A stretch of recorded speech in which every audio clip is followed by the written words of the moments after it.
And welcome to Say Less, Say More, the trio that you didn't know you needed. Go get your money, little duffel bag boy. We got a lot in store for you all today. We got some rap talk, Grammy nominations. Do black people hate to see other black people be successful for extended periods of time? We got a movie review, of course, from my guy Radical Jack. I think that's what we calling him today, but we'll get back to that. What happened on the pathetic Joe one. Budden podcast this week? Joe Budden podcast. And who's going to fight John Cena? And why are they doing this? Why are you like this? But let's get right to it because I got the crew with me. The one and only El Residente. And unlike his 49ers, he is present. And then, of course, I think he's going by DJ Radical Jack, but I don't know. Come on, man. You already know what it is, man. It's your boy Radical Jack, a.k.a. Swaggy J, a.k.a. Jackie Rains, a.k.a. Swaggy J. Do the damn thing. Radical Jizzak. If I feel a little down today or you think I'm a little down today, it's because I'm tired.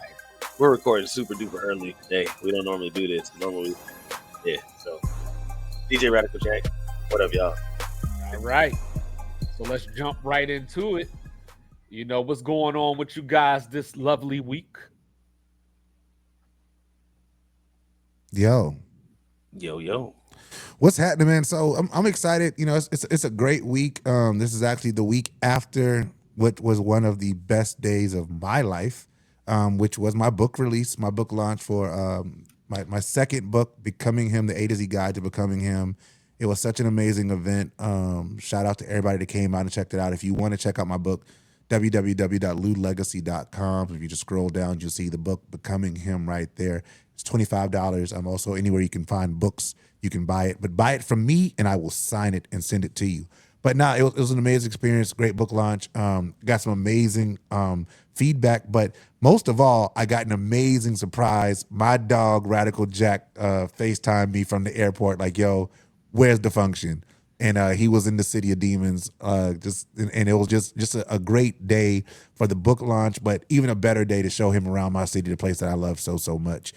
So just shout out to Jack, shout out to everybody for the support, and check out Becoming Him. Great book. Yeah, it was a great time. I'd never been to South Carolina, so that was cool. You know what I'm saying? I had just DJ'd, so. If y'all, just so y'all know, it was Friday night, which was Halloween. I had a DJ Halloween party. Didn't leave the Halloween party till about 1:30, 2 o'clock in the morning. My flight was at 5, so I had to be at the airport at 3.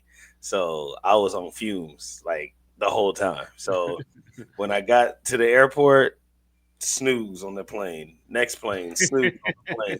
I felt like I got to South Carolina in 3 minutes. It was crazy. Every time I opened my eyes, it was like, oh, we're get your stuff. Let's go. So, when I finally got there, I was trying to figure out how to surprise this man, but I didn't rent a car. So I was just like, if I'm Ubering, I need to know where I'm Ubering to. You can't just lease the Uber. So, you know what I mean? Hit the FaceTime. Rails was already at the building. So I just went there, ended up changing there because, bright and early, you know what I'm saying? And I used all the fumes in my body to stay awake for the whole ceremony. It was great. You know what I'm saying? Yeah. Then we went to eat. And then after that, Crash Bandicoot Jack. Dog. And when I tell you, this is the sleepiest man in the history of America. Like, there's no one sleepier than Radical Jack. Like, that is the sleepiest person I've ever met in my life. But it was amazing, though.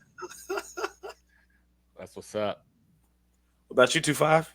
So, of course, chopchat.com, under the government, Michael Wilson. Now we up to 2 articles per week. That's 2. You know what I'm saying? 2 articles per week, and then I started my online portfolio at authory.com, so, anything that I write, can be shown then. And then the guys kind of got me inspired. I was digging through the crates and I found my distinguished poet plaque, so That's right. You know what I'm saying? So I don't know. We'll see. There might be something coming in the future. We'll see. But beyond New that, segment. just just a great week. Just happy to be here. I'm always excited whenever I get to wake up. You know what I'm saying? So it's always a good time. So, fellas, back in the day, and back in the day was a few years ago, the Green Bay Packers drafted Jordan Love. And, we looked at Aaron Rodgers like, yo, are you going to like mentor this guy? Like, and it's always funny because it's like, why am I mentor this dude to take my job? Mm-hmm.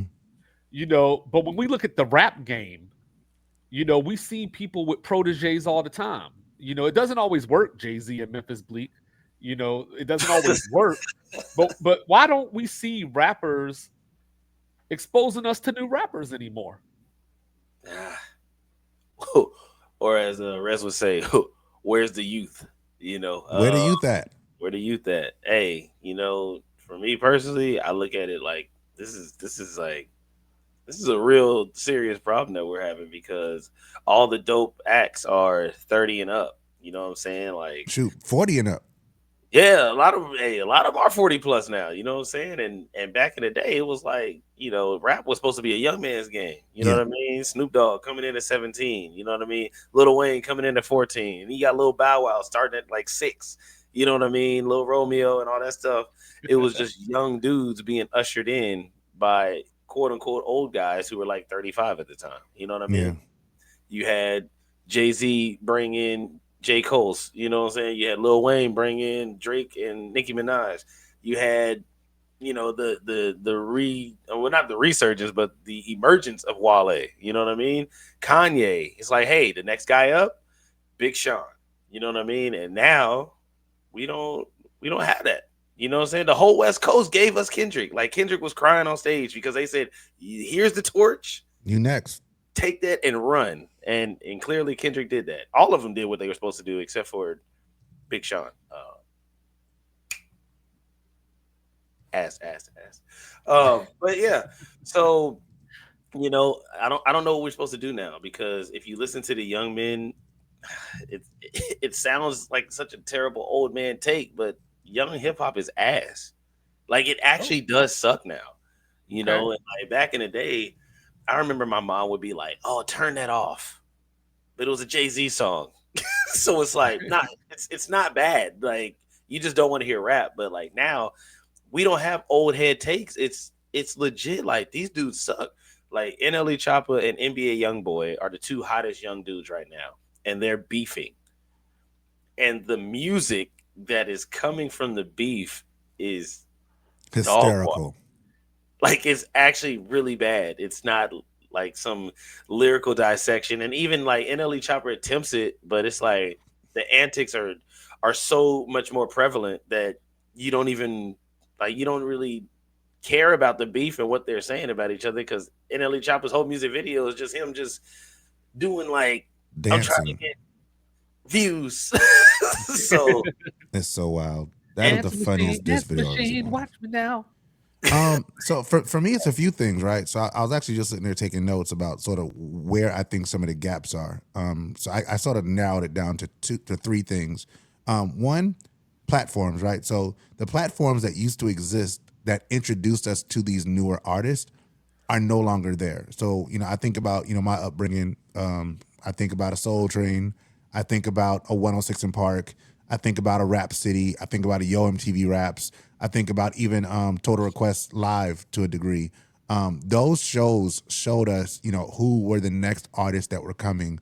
And they were able to sort of build their platform, in most cases, on the backs of other people, right? You think about Lil Bow Wow came up with Jermaine Dupri. You think about J. Cole's introduced by Jay-Z. You think about Drake was introduced by Lil Wayne in the Prince family. You think about Kendrick Lamar, you mentioned the whole West Coast. You think about Snoop Dogg, that was Dr. Dre. You think about if you think about somebody who became DMX came up, Rough Riders, but Rough Riders was able to latch on to something much larger to them as well, even though they were something new. If you think about some of the crews that sort of came out on their own, like, of course, like Wu-Tang Clan is a good example of people who really had no cosign outside of just themselves, right? But these younger artists that were coming into the game, these newer guys, and you can literally just pick your favorite. Even Nas had the Rakim cosign. He had the boom bap back in him. You think about, like, that's just something that happened over the course of time. But those platforms no longer exist. So where does the new rapper go now to get that look that they were able to get from 106 in Park, from a Total Request Live?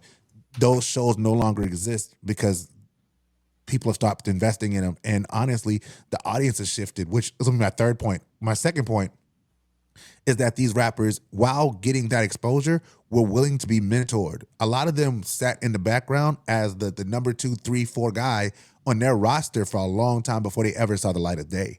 And so that is something that is, again, no longer the case. People, because of the fact that now it's a microwave society, you can put a song out on YouTube tomorrow, the right people hear it, and now you're a superstar, even though your superstardom is only going to last 10, 15 minutes, because they're not building you to be an actual artist. They're just trying to get what they can get out of you. So this new microwave version of society, especially in the music game, takes away these rappers' willingness to learn the game from these higher ups. I think about a Rod Wave, right?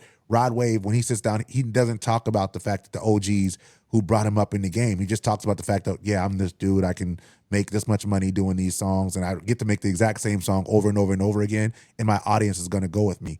But that's not creating a space for somebody new. And then lastly, the audience shift. We talked about the microwave generation. People are finding songs on TikTok. They're finding songs on YouTube. They're finding songs, NBA YoungBoy. We've sort of, jokingly talked about him a few times over the weeks, but he's one of the most popular rappers in the world. And like most people, like if you're not 30 or younger, you don't know a whole lot about this guy. So there's not even a crossover appeal thing there. So the audience is shifting, and these kids are finding these artists on their own, and they're not asking for the media for this big push to happen. They don't need mainstream acknowledgement for them to do it. So again, there's no impetus for them to even create the platforms.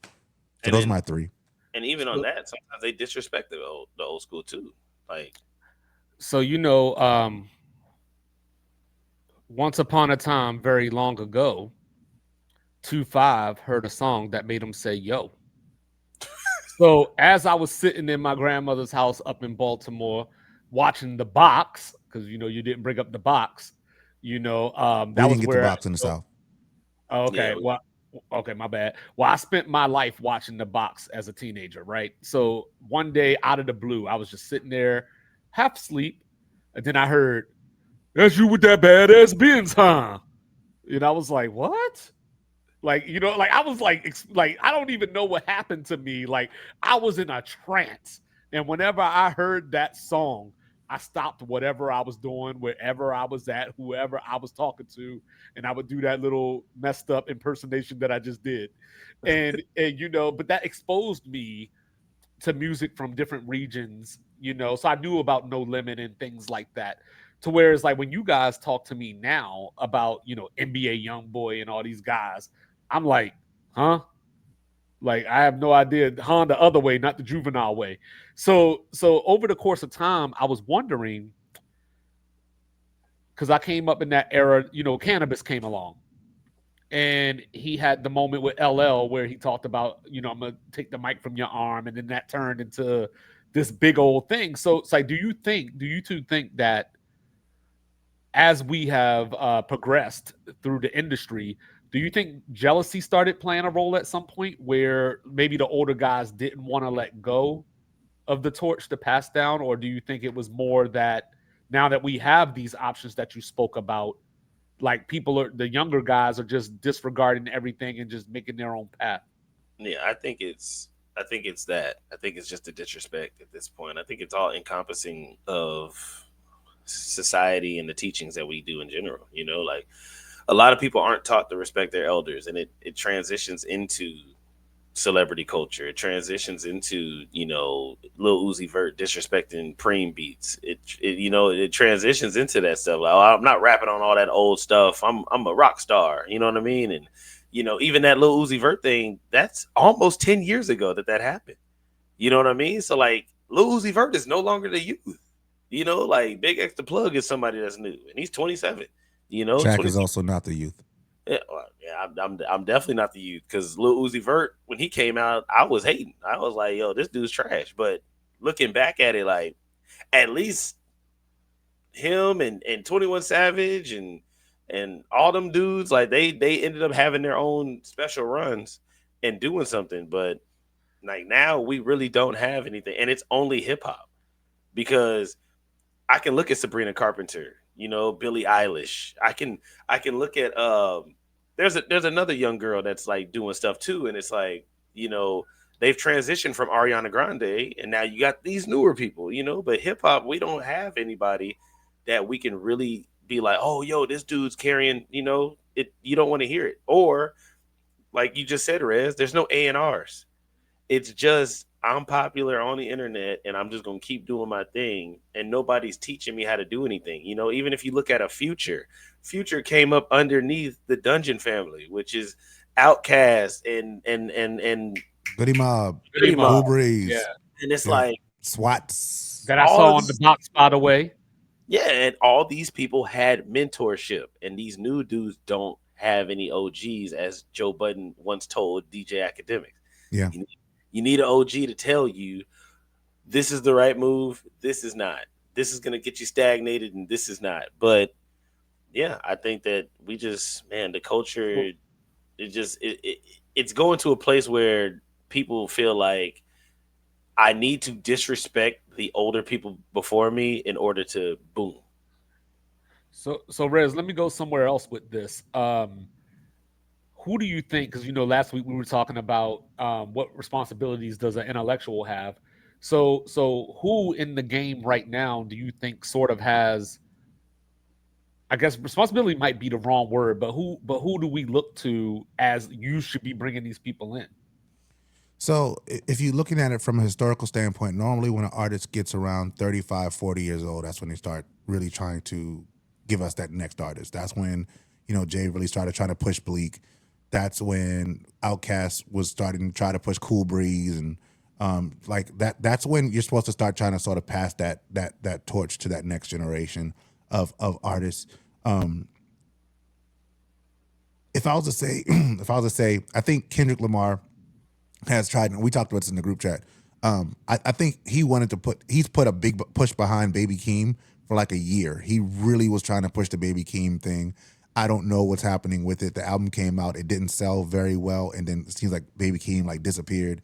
He popped up once on the GNX tour. I want to say at the New York show. So I don't know what Baby Keem's working on. Drake has tried to push some artists, but if you listen to the artists and what they say, their experience is that Drake wasn't trying to push them as much as sort of riding the wave that they had already created. So newer artists really staying away from Drake for the most part because they don't want him to sort of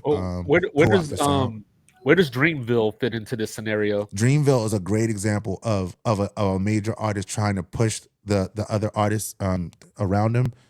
Unfortunately, I won't even say unfortunately because the Dreamville grouping, they have quite a cult following. They like people who are Dreamville people, like my daughter's boyfriend, Marcus, he loves J. Cole and anything J. Cole related. So JID, what's the guy that used to be YFN? Oh my gosh, Corday, Corday. Oh yeah. The chick, the EEE, Shea Butter Baby girl. Like they had what's her name? Ari Lennox. Ari Lennox. So those people like Earth Gang, all of those are I think they're probably the best example right now of some kind of handoff, though they're of course not experiencing the type of success that we'd like to see in a handoff. Right, and I think Ari left, right? Ari left. Ari left. The other guys are still there, and they just discontinued the Dreamville Fest, even though they're gonna continue it just in a different way. J. Cole's not gonna be over it anymore, so we have yet to see what the transition is gonna be there. JID just released his album this year, which did receive a Grammy nomination for a rap album of the year. So that's a great thing for them. But if we're comparing, if the metric that we're using for success of a handoff to the next generation would be commercial success, we're not seeing that in a traditional sense with Dreamville the way that we did, for example, with a Dre to Snoop or a Dre to Kendrick or a Hell, even Eminem and D12. Eminem D12, Eminem to 50. Yeah. Right. When you talk with those types of handoffs to I'm gonna, I bring you in the game. Shoot, even we joked earlier about Memphis Bleak, but Memphis Bleak has sold way more records than most of the new artists we talk about. Like he like during his time period comparatively, he sold real records. And then not to stay on this, they don't have teams anymore either. Well, they don't have teams because they don't know the game. That's what I was going to bring up. Not to stay on this so much longer, but just we like got 5. Something like State Property. You know what I mean? State like Property. Beanie Siegel ended up on Rockefeller, took off, and then all of a sudden, this dude with this voice came through Freeway with the beard and everything out of nowhere. Then I started listening to Oskino and Sparks and Kristen Young Neef. Guns, and I was like, "Yo, I'm a sicko. Like, why am I listening? Like, because a lot of it wasn't even that good, but it was Rockefeller, so I was there."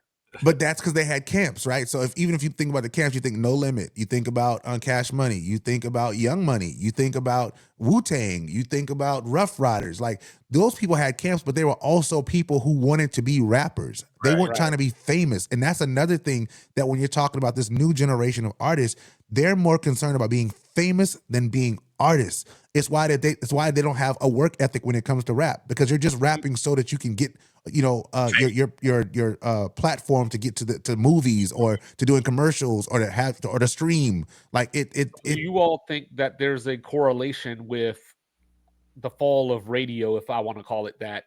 From the standpoint, because I remember the Rockefeller Hot 97 thing was an epic moment in music, in hip hop. So like, do you guys feel that kind of plays a role as well? Because you got to have connections to show up to those places and do those type of things. So for sure, it's the radio thing, and I also think it's the TikTok thing has also ruined it. Like they let TikTok trends should have stayed on social media, and they shouldn't have bled into the radio. And I think with pop, it worked a little bit better, where you could have a TikTok trend on pop, and the music kind of goes to the radio, and it's okay. But with rap, the TikTok trend with the rap was bad because it would be, something funny or something really catchy, but the artist that made the TikTok song was not good at all. It was specifically for, this is the trend that we're gonna do, use this, and then they would take that song and then put it on the radio, and it's like, this isn't a good song, like or even like what's that dude? What's that one song? I wish I knew you were the one, or whatever. Steve Lacy. Right. But Steve Lacy was an Odd Future, dog. Really? Yes, Steve Lacy was the guitarist for Odd Future. Yeah, Odd Future is another one that I was expecting more from, but it hasn't really spun off in that way. I'm sorry. Pause. I gotta stop. No, I gotta stop there, because Odd Future. So let's just go through who is an Odd Future. Okay. Tyler the Creator. Yes. We know who that is. Frank Ocean. Okay. Well, he didn't really make music no more, though. Frank Ocean is considered one of the greatest artists of the last 20 years. I'm talking about that lasting impact of now. Right, but I'm just saying, like, if we're talking about, like, if you're talking commercial success, like in a traditional sense, Odd Future's done it all. Earl Sweatshirt, even the DJ, Sid, who was a DJ, created a group called The Internet, and they are phenomenal. They're not in this conversation we're talking about. But y'all gonna have to put me on then. They're not it. It does fall into the niche thing though, because a lot of stuff now has become niche, where like Odd Future is they sell and they perform and they have sold out performances and tours.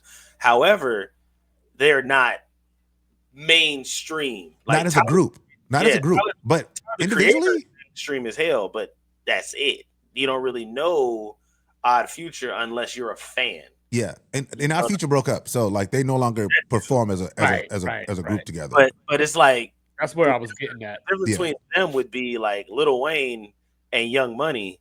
Like, if you were a fan of Lil Wayne, that's cool, but Young Money was mainstream too. So you had your Tyga and Nicki Minaj and Drake, and it's like, oh, these dudes are on the radio. Whereas Odd Future, they didn't really get the radio push that they should have. Not over here. You got to remember, Odd Future's from L.A. Yeah. They're a West Coast, like over there. Yeah, they really are West Coast. Though, I yeah. had no idea how big of a deal Odd Future was. Odd Future is a big deal. If Odd Future decided to do a reunion concert right now and do an arena tour, they could kill it. They could do a stadium tour. Tyler's done an arena tour on his own. Yeah, people don't realize how big Tyler is. Tyler's freaking. And then massive. another person that fumbled the bag that was supposed to be young and leading the future is Chance the Rapper. Chance the Rapper was a young guy that's supposed to lead us into the future, and another phenomenal great album. Another phenomenal album this year. Oh, you listened to it? Yes, I heard it's crazy. I heard that It's his new album crazy. was actually supposed to be really good. It's Another crazy. fumble, Logic. I know we're not supposed to stay on this topic too much longer, but there's a couple Logic. of dudes that just really fumbled the big. You're the future, and Yeah, you definitely can go ahead and pivot now. Logic. Once we start talking about Logic's first album is phenomenal. After that, it's like Second album is good too.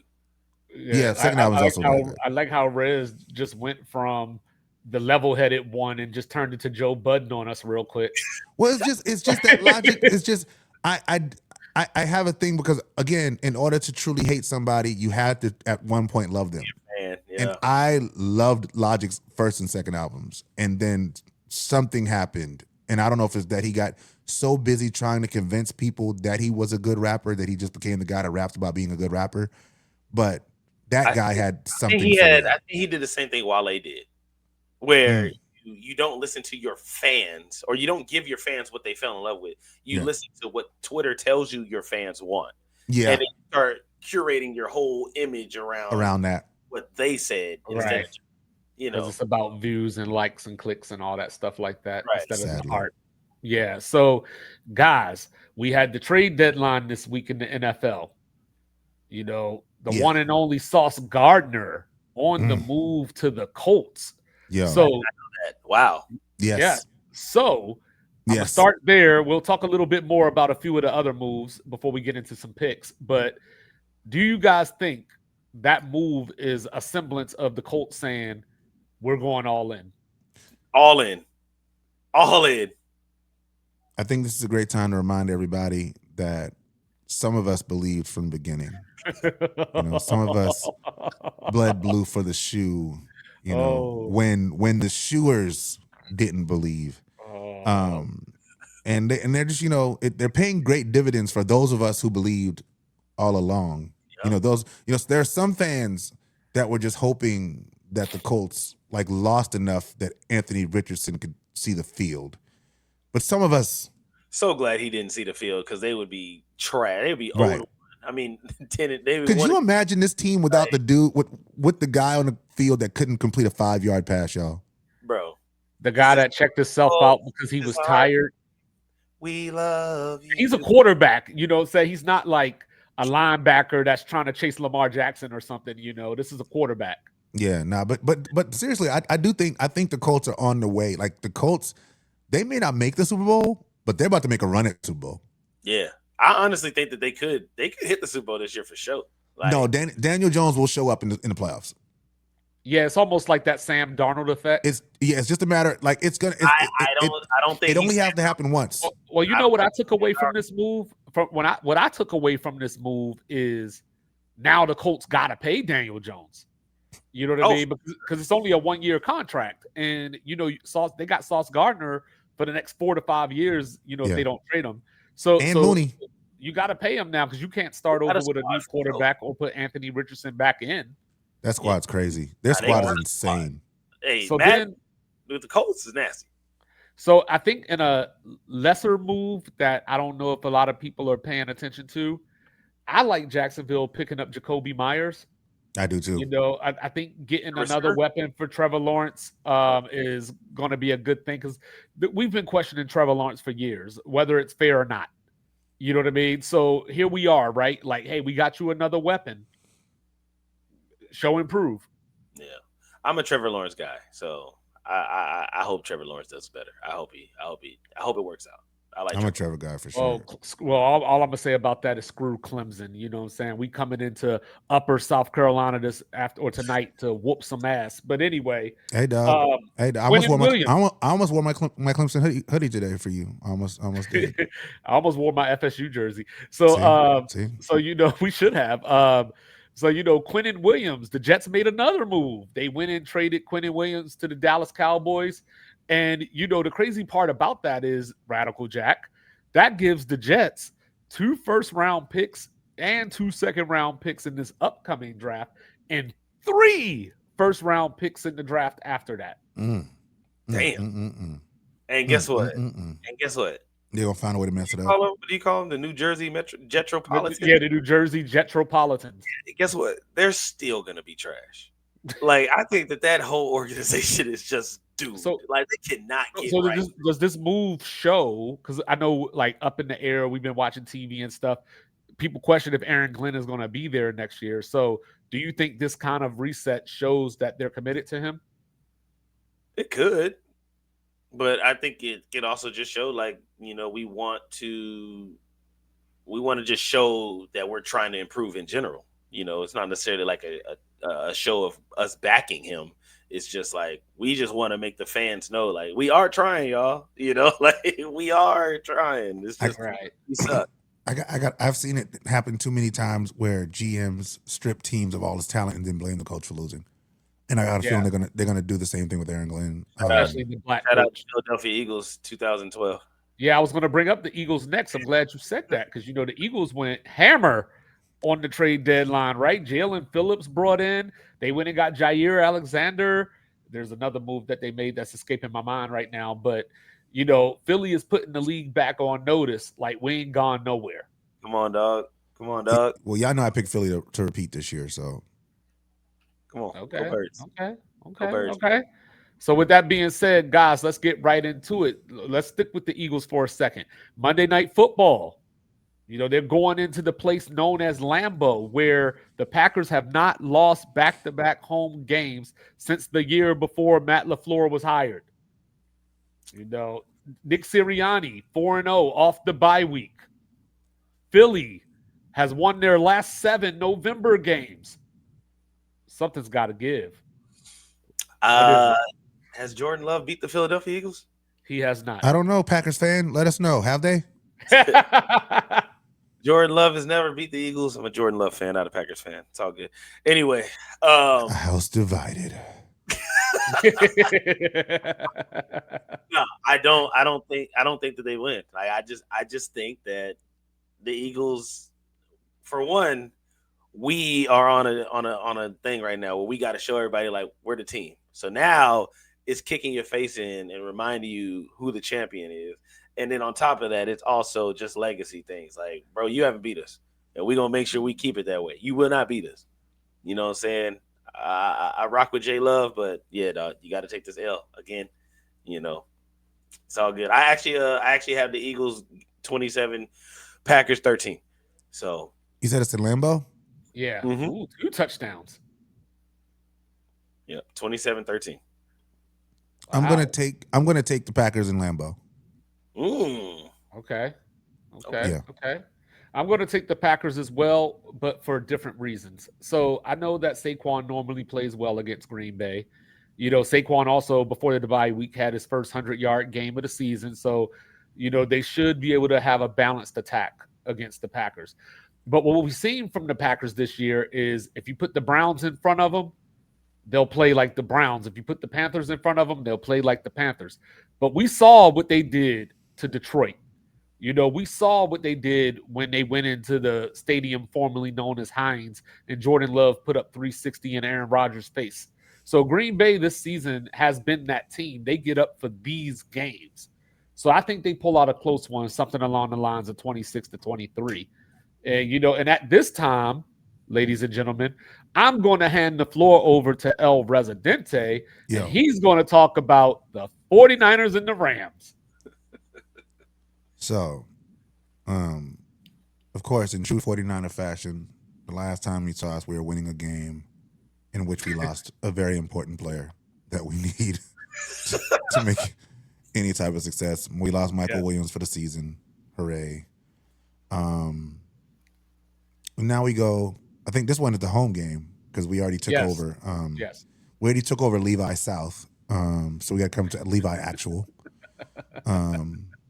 It's gonna be a very contentious game. Mac Jones is starting. Brock isn't out. He's just questionable, and I think they're trying to nurse Brock as long as they can. I think potentially this becomes a problem down the road. By the way, I haven't said much about it, but if we continue to win with Mac Jones, at some point you're gonna have to ride the horse that's getting you there. Even though you're paying Brock $52 million a year, but that's a conversation for another day. Against the Rams, I think we go out there. Mac has he's extremely confident in his relationship with Kendrick Bourne. They have been making magic together on that field. It's hurting Juwan Jennings. His numbers have been extremely lackluster for a guy who's trying to get $20 million out of us this year, or any team in his 1 year deal that he has left. It's Ricky Pearsall's been hurt, but Mac Jones has literally been winning with like a cast of random citizens that we're finding on the scrap heap, and Winning with the our neighborhood defense. watch. Listen, and our defense, regardless of who's playing defense, Robert Saleh has got them humming. I am so impressed with what I've seen from my team. So this is what I want to tell you: the Niners are going to beat the Rams. They're going to beat them in Levi, and then on Monday morning, ESPN will find another excuse why it doesn't mean anything and why the Rams are better than us. That's my prediction. Yeah, I'm picking the Rams for no other reason than it has to catch up at some point. You know what I mean? But the last time they did play each other, take note, those two quarterbacks, Stafford and Jones, combined for 731 yards.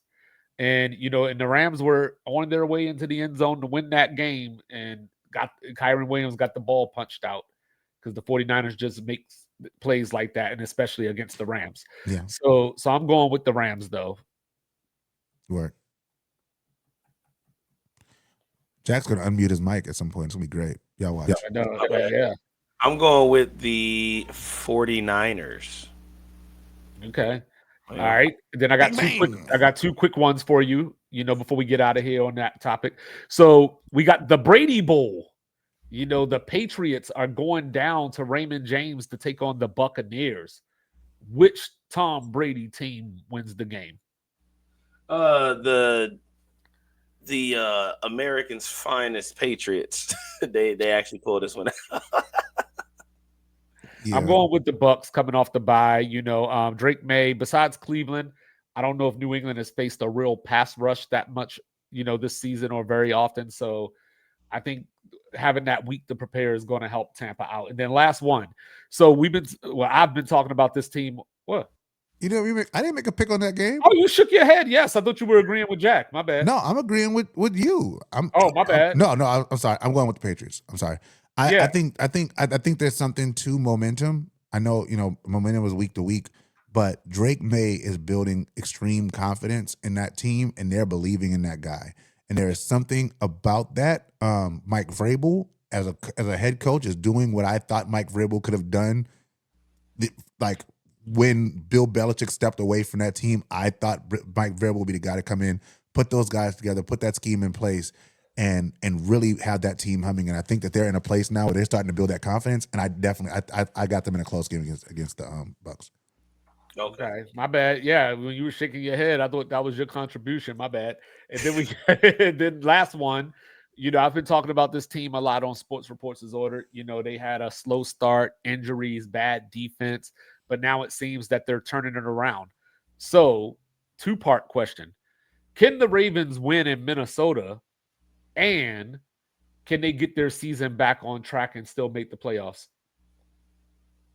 Yes, they can win in Minnesota. Lamar's back, right? Yeah. Oh yeah, Ravens will win. They can win in Minnesota. I don't understand how the Vikings are winning. Yeah. It's a weird team. I don't understand it. Well, I think it goes back to what you were talking about, right? Like with Saleh, they got Brian Flores. So, he had Jared Goff on spin cycle last week, and it's not like Jared Goff is known for breaking out the pocket and, you know, making you pay for it. So I think that he's one of the coordinators, him and Saleh. They're two of the coaches that I think actually game plan for their opponent. Like, I feel like a lot of coordinators just go, this is what we do. Right. And they just come out and execute what they do. And then we see teams like Cincinnati, you know, just get wiped up and down the field. You know, they gave up 86 points in their last 2 games. How do you lose games when you score 80 points in 2 weeks? Like, it ain't even logical. And Rez wants to know why none of y'all are questioning Joe Burrow. No. He does. He wants to know that. Jack Ben said, I told y'all last time, Broadway Joe or whatever I said, Joe Cool. Yeah, you tried to make him Joe Cool. Neither of which he is. You tried to make him Joe Cool. That's the whole point. Like, I told y'all, Joe Burrow has a lot to come back to because Flacco, again, has made the line look like it's not a problem. Whereas everybody's excuse for Joe Burrow was, oh, man, he doesn't have offensive line. Not, oh, man, throw the ball faster. Get rid of the ball. Throw the ball faster. So it is what it is, man. I'm sick of the Joe Burrow nonsense. Like, don't get me wrong, I like Joe Burrow. I really do. But yeah, I like him. Him. At the same time, though, nobody's above critique. And when he comes back, if the Bengals, and the Bengals need defense too. That kind of matters. So I will give him that bail. Like, your defense is not doing fantastic. No, the defense is trash, but that's been across the board. Like, that's been a consistent thing. But it's for somehow, some way, with you put another quarterback in, they're getting the same results that you were getting or better results than you were getting. If this was Brock Purdy, and like, I'd look at the Brock Purdy with Mac Jones thing. Oh, see, anybody can play in that system. Nobody's saying that about Joe Burrow. Nobody's saying about Joe. That's my issue. Why don't we make that same argument when we see it apply with other people? We saw those teams with Tony Romo, and then Dak Prescott came in like, oh, see, it's just anybody can play with those players. No, those guys have actual skill. So if that applies to them, then it applies here. We see what happens when Jalen Hurts goes out the game. It's not the same kind of team. They don't have the same level of production. We see when I spoke about, Brock Purdy and Mac Jones. There is a decrease in productivity from the team. It is something that's really easy to tell if you can watch a game and look at a stat sheet. It's not hard to do. Joe Burrow is the people that Joe Flacco has come in as somebody who's a 40-year-old man who hasn't played any good football in 8 or 9 years. Yeah, and look how he looks with T. Higgins and Jamar Chase at wide receiver. Higgins look a little better than Jamar Chase. Yeah, that catch he had last week on the sideline. Yeah. Clemson's on on. a side note, before we get out of this topic, I just want to say, damn, Prime, Colorado last 2 weeks losing their games combined 106-24. And then I turned the channel to watch this football game, and what do I see? West Virginia block a punt for a safety. But anyway, I think Prime's out. I think this is his last year there. It gotta be.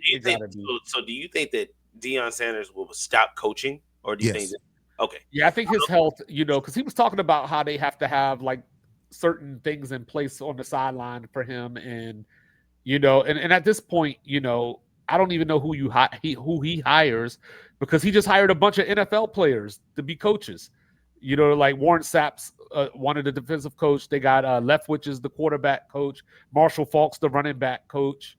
And they got old Pat Shurmur. You remember him, Jack. Pat Shurmur is the offensive coordinator. So it's just like, let's have a reunion. Like, I don't know. Like, I would actually love to see Byron Leftwich get that job, though. Yeah, that would be cool.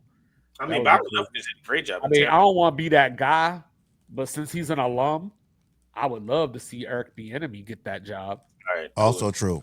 But guys, speaking of jobs, they better not make Jey Uso job to the Miz in this John Cena tournament. So one, what do you guys think of the John Cena tournament? Oh man. So 2-5, do you happen to have the full list of the tournament fights? I do. All right, let's see. Have they announced all of them? No, not yet. I know it's like 4 that they put out there. Yeah, so we got the first 4 matches, and there's 4 matches to go. Okay, so So on Raw this week, they announced Damian Priest against the best wrestler alive, Rusev. Jesus. Then the second best wrestler alive, Sheamus, is going up against Shinsuke Nakamura. And I know that El Residente is just saying, we better not get a Sheamus Rusev match in that next round. Hey, let me tell you something. I know Rez is the one that really hates it, but dog, I am right there on his like heels, right there, dog. 1A, 1B, bro. I do not want to see Rusev or Sheamus anymore. Like, please, and Shikanari. I don't want to see him either. Why? What do they have on Triple H, dog? Like, what do they have on this man that they continue to get these prime opportunities to wrestle in front of people? It's insane. Like, put them in house shows. Where is Finn Balor? Like, hey, Finn Balor just wrestled for the tag team Carmelo title. Hayes, he's right there. Like, Doug, Trick Williams is right there. So, Javon, right there. Yeah. Ova, right there. Last night, Rusev. so then on SmackDown last night, Nick Aldis announced Jey Uso versus The Miz, like I mentioned. And then LA Knight is going to fight a mystery opponent. We don't know who that opponent is right now. So, who do you want it to be? Are we moving to SmackDown? It would be great if it's Edge. You know what I mean? Like, because they've been talking about that rumor and everything. So that would be great. Chris Jericho. Chris Jericho's another one. I would hope. So this is the problem.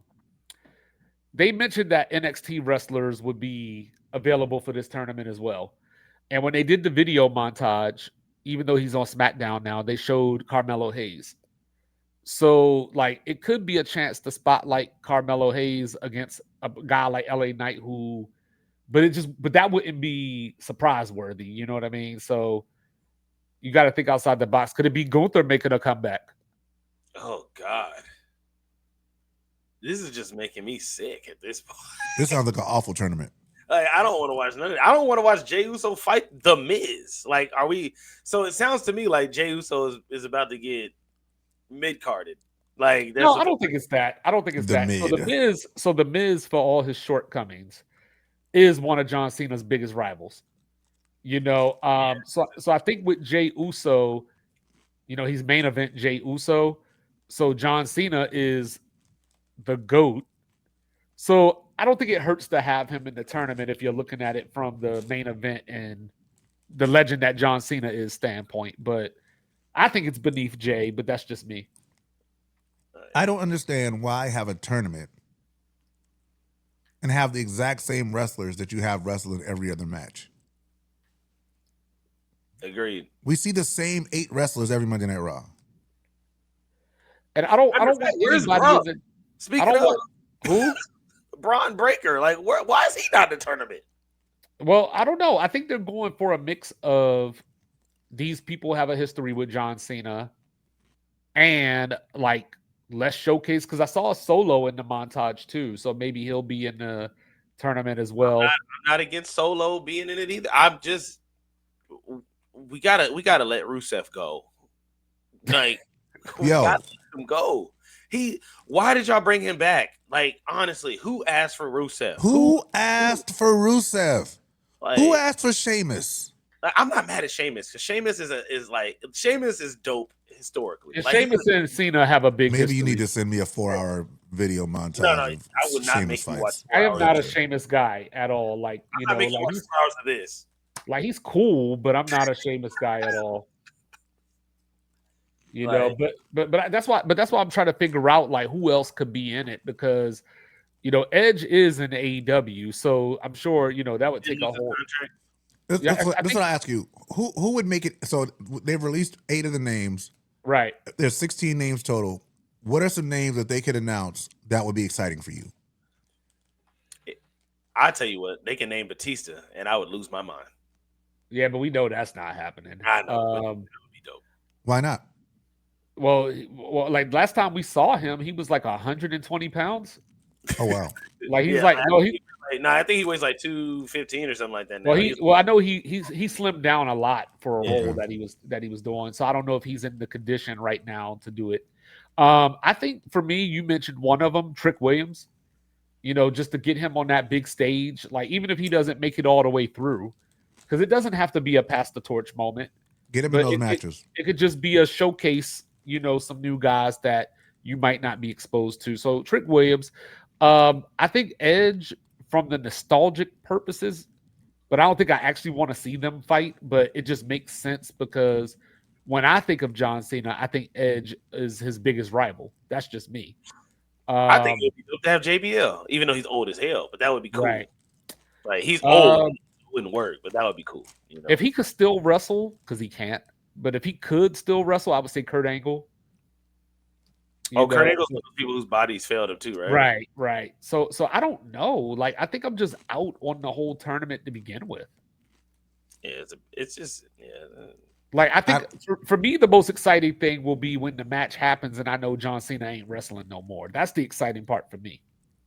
Javon, if they brought Javon up, I'm for that. I think for me it's Javon, Oba, and Trick. Yeah. It's those three for me. If those A three lot are of in black it, power, huh? yes, of course. Come on, Doug. Nah, but like I think those are the three for me. They're young, they're exciting. They're not people I see every single week on Monday Night Raw. Like I like what they could potentially bring to it, and I think it would speak to what I believe Cena wants to be, which is a bridge to a new, better WWE. yeah. I could see that. So Logan Paul joining the Vision? I'm here for it. I like Logan Paul as a wrestler. He's dope. Explain why. Tell me why. Logan Paul is the leader of the Vision that Braun can't be. Logan can talk. Braun Breaker is not good on the mic. So Logan can be the guy that really stirs things up because he can talk. Excellent point. Braun is dope in ring, but he's not what Logan Paul legit can talk shit. Like I don't think you know Braun's what I mean? great in the ring. Well, he's like the closest thing that you could get to Seth, probably, you know, without being Seth. And he might be even more cocky than Seth. Yeah.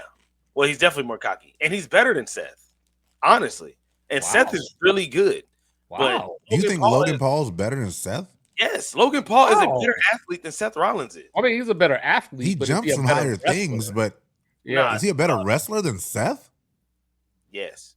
Wow. His peak is higher. His potential is higher than I gotta go back and watch these matches, see how many arm drags I. No, I like Logan Paul. You heard what I said the other day. I think that he has potential, but this is, you know, dependent on him being full. Yeah, he's got to take it more. I think he has potential to be that Shawn Michaels type guy. You know what I mean? But see, that's the thing. But that goes back to what that article I was talking about though. They said that like Logan Paul gets 4 months between matches, so he gets 4 months to perfect one match, whereas Seth is wrestling every week.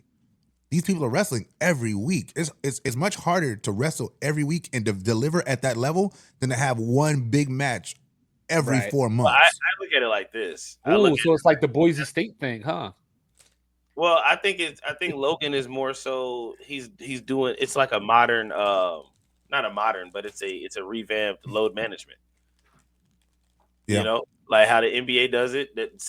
Logan Paul he's load managed, you know, and yeah, that's what I think that is. But all he does between matches is stream. And I think also, like, you know, what I like about this, and I'll make this quick. What I like about this is that you have Rock potential from the standpoint of when The Rock was in the nation and he always undermined Farouk. So Braun is like, even though he can't talk like you were saying, him and Bronson are brute force. Yeah. So now, you know, you can have that relationship where you make Logan Paul like the chicken shit cocky dude that talks a lot and then is like, oh, are they gonna beat my ass? Or like there's different dynamics you bring to it. Also, they set it up. They're already starting to build in that there's not a level of trust because Braun and Bronson didn't ask for him to join. He literally just showed up and pledged allegiance to Paul Heyman. Yeah. And so there's like a clip after it, and now I'm becoming like wrestling nerd, hooray. Where like back. He was. I brought it back single handedly. Ta-da! I should give myself applause, but I'm not going to. But there's a clip when as they were going out of the ring where Braun Breaker's telling Paul, like, I don't trust this dude. Like, I don't rock with this. Like, this ain't what I asked for. It ain't what I wanted. And Braun sees himself as next. He's not trying to step behind somebody else after leaving Seth. Right. Yeah, facts. Like he said he looks at himself like, I am the world champion. Like, y'all took my championship. Like, that's my championship. So, right. So yeah, there you go. So, like, Grammy nominations are out. Yep. You know, we got some nice categories, some nice competition. Kendrick Lamar versus the Clips versus JID. Mm-hmm. You know what I'm saying? So where are we with Grammys right now? Jack, you want to run us down the list? Yeah. So let's do the most popular list. Obviously, we're not gonna just go through everything. Right. We started off with K Dot, so I guess we could do hip hop first, right? Yeah. Yeah. Right. Rap album of the year. All right. So here we go. Field 3, R&B, rap, and spoken word poetry. That's crazy. Category 28, best rap album. So it's gonna be the Clips, Let God Sort Them Out. Glorilla, Glorious, JID, God Does Like Ugly, Kendrick Lamar, GNX, and Tyler the Creator, Chromacopia. Chromacopia is a phenomenal album. That's a great one. Is he rapping on that album? It's such a good album. Yeah. He's rapping. He does some he's rapping. Not singing. It's not Flower Boy. It's such a good album. But it's gonna be GNX. That's not the one with the Sticky. It's getting sticky. Oh, that's the album he came out with before this one he just released. Right. It's the one before Don't Break Glass. Don't Break the Glass. Yeah, because the Don't Break the Glass album, I'm just like, no, this is a great category any other year. Chromacopia would have took it. But you got Kendrick involved. Yeah. GNX is gonna sweep the rap categories. Kendrick just opened his mouth. Somebody hand him a Grammy right now. Yeah. They will. So we were talking about this backstage, and I think there's a lot of carryover effect here. Not that GNX isn't a great album, but Kendrick just had so much momentum. And I think that when we're looking at categories and voting, I think people get caught up in a lot of groupthink. And you don't want to be the person that votes against Kendrick. You know what I mean? Even if you have merit, even if you have, reasons that we could get behind of why he should not win, you can't be the person that goes against Kendrick. Yeah. I think when you just think for the album in totality, the sequencing of it, the timing of it, the fact that he didn't put it out immediately after Not Like Us, and the fact that he didn't include Not Like Us on the album with that, which I think if you look at the Cardi B logic, where she released that album last year this year, and it had 4 songs that came out 5 years ago. Right. On it. Not Like Us literally had just came out 3 months before, 2 months before GNX came out, and he didn't include it because he didn't want the fake numbers to attach to the album. He wanted the album to sell on its own. Huh? Stop throwing slugs at Cardi. No, I'm not throwing. No, respect Cardi. I'm just using that as a juxtaposition. Because think about it. If he includes Not Like Us on this album is diamond. Yeah, I guess it. Yeah. So he's like, I want to see, like, I want again, back to the thing that I love about Kendrick, and I'm sure we'll talk about it at some point, is for him the artistry comes first. His music standing on its own outside of the other stuff. Like, yeah, I might throw some shots in here, but it won't be. I'm not gonna put the Drake diss catalog mixtape on this. I want this to stand on its own as its own its own project. So I love the sequencing of the album. I love the way everything flows. Like, that album is so well done, even down to like the interludes with the lady singing in Spanish in the middle between the songs. If you think Kendrick's done that really strategically, even if you go back to Good Kid, Mad City, where he had, I remember he was conflicted. Or the story of telling, I saw the old woman. There was an old woman. Like he finds a way to weave his albums together in a way that makes them much more cohesive. Yeah, it's almost like a Marvel movie. It is, and they're all there, and they're all their own movie. Like Yeah. they all stand on their own. It's not. All their I own really liked superheroes Avengers 1. universe. Yeah. Right. So I think you put all those things together, you're gonna get Kendrick. But what I'll say is this: if the Clips win it, I would not be mad. That Clips album is so good. And the rapping, the level of rapping that has on it, and everybody that's featured on that album brought their tippity top A game. Including Um, Kendrick. Who has the best verse on that album, though? Probably Kendrick. Probably Kendrick. Probably Kendrick. You know what I mean? I mean, don't get me wrong though. But don't get me wrong though. I mean, Malice. No. Malice. Don't get me wrong though. Malice might be rapper of the year. He might be rapper of the year. Malice did some rapping that, like, you always joke with us about being the old heads or whatever. Like, no, like Malice brought me back to where, like, this is why I listened to rap in the first place. No, Malice was going crazy. Malice also let everybody know, like, my brother is not this. Like, as good as everybody claims Pusha T is, he's not Malice. But see, no, I go back to the Logan Paul thought there though, right? I go back to that Logan Paul thought, right? If I get to rap once every 10 years, then yeah. Oh, yeah. Okay. Then I don't know. It's a little different when so it would be different if the Clips put out a song in May. We didn't hear another one until January, but Pusha had 12 songs to go at it. But Push has been putting out albums consistently. That haven't been that good as that one. Are you serious? No, I'm not. You mean not as good as the Clips album? Not as good as the Clips album. Okay. Yeah. All right, okay. Yeah. I was gonna say I didn't say what you think I said. Because he didn't say they weren't good. Because if we were to say pulling Kendrick out of it, the most consistent rapper of the last 20 years has been Pusha T. Ooh, that's tough. That's a tough thing to say. That's right tough. there. The most consistent rapper. There's a guy named J. Cole. I would think he's not as consistent. He don't got enough material. He's not as consistent as Push. I would say a lot of people would probably say Drake. I was about to say Aubrey's right. A lot of people would not say as a rapper. James. Yes, the problem is we don't like what he's putting out. It doesn't change the fact that he is consistent. Not as a rapper. I'm making a very specific statement. The most consistent rapper, not person who sings songs, who makes melodies, who can harmonize. No.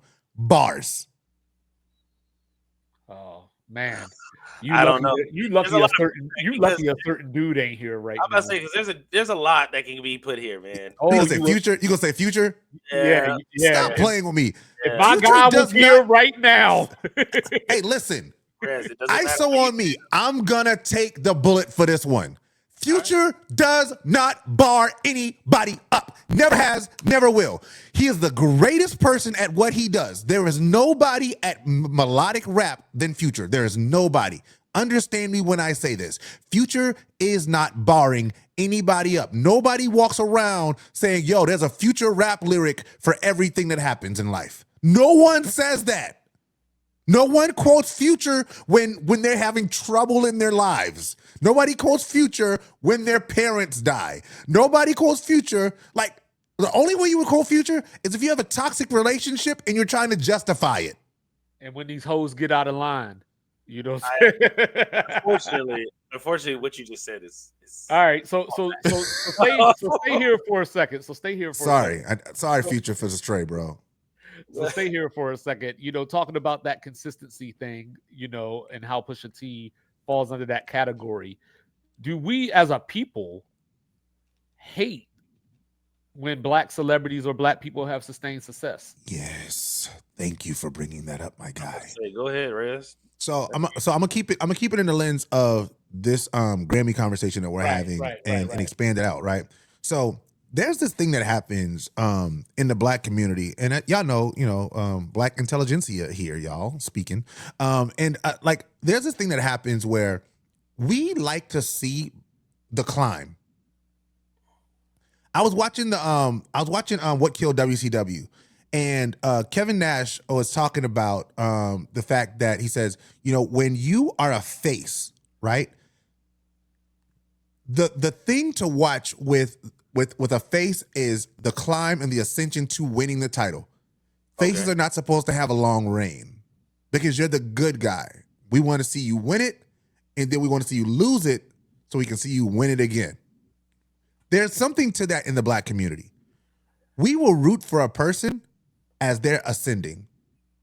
But something happens once they get to a level that we deem to be too much success, and then we root for their failure. We root for somebody to take that spot. Whereas in the white community, there's never a time that they're like, oh my gosh, I am so sick of hearing John Mellencamp. Oh man, turn that Bon Jovi off. Elton John is still touring. Like, he's still alive, right, y'all? Elton John? Yes. Elton John is still touring Yes. stadiums, y'all. There's no time like, yo, I'm so sick of that Elton John song. Is old. I'm sick of that. Don't play that, man. He just released the album last decade. I don't hear nothing else from him. We age our people out. We top our people off in terms of the level of success we're willing to have. And I'm bringing it back to the Grammys because we were talking about Kendrick Lamar. Kendrick Lamar had a great year at the Grammys last year. Not Like Us came out and swept the Grammys. Song of the year, rap song of the year, video of the year. It won all the awards that it was nominated for. I want to say it won all but one of the awards that it was nominated for. This year, he's the most nominated artist across the board for GNX.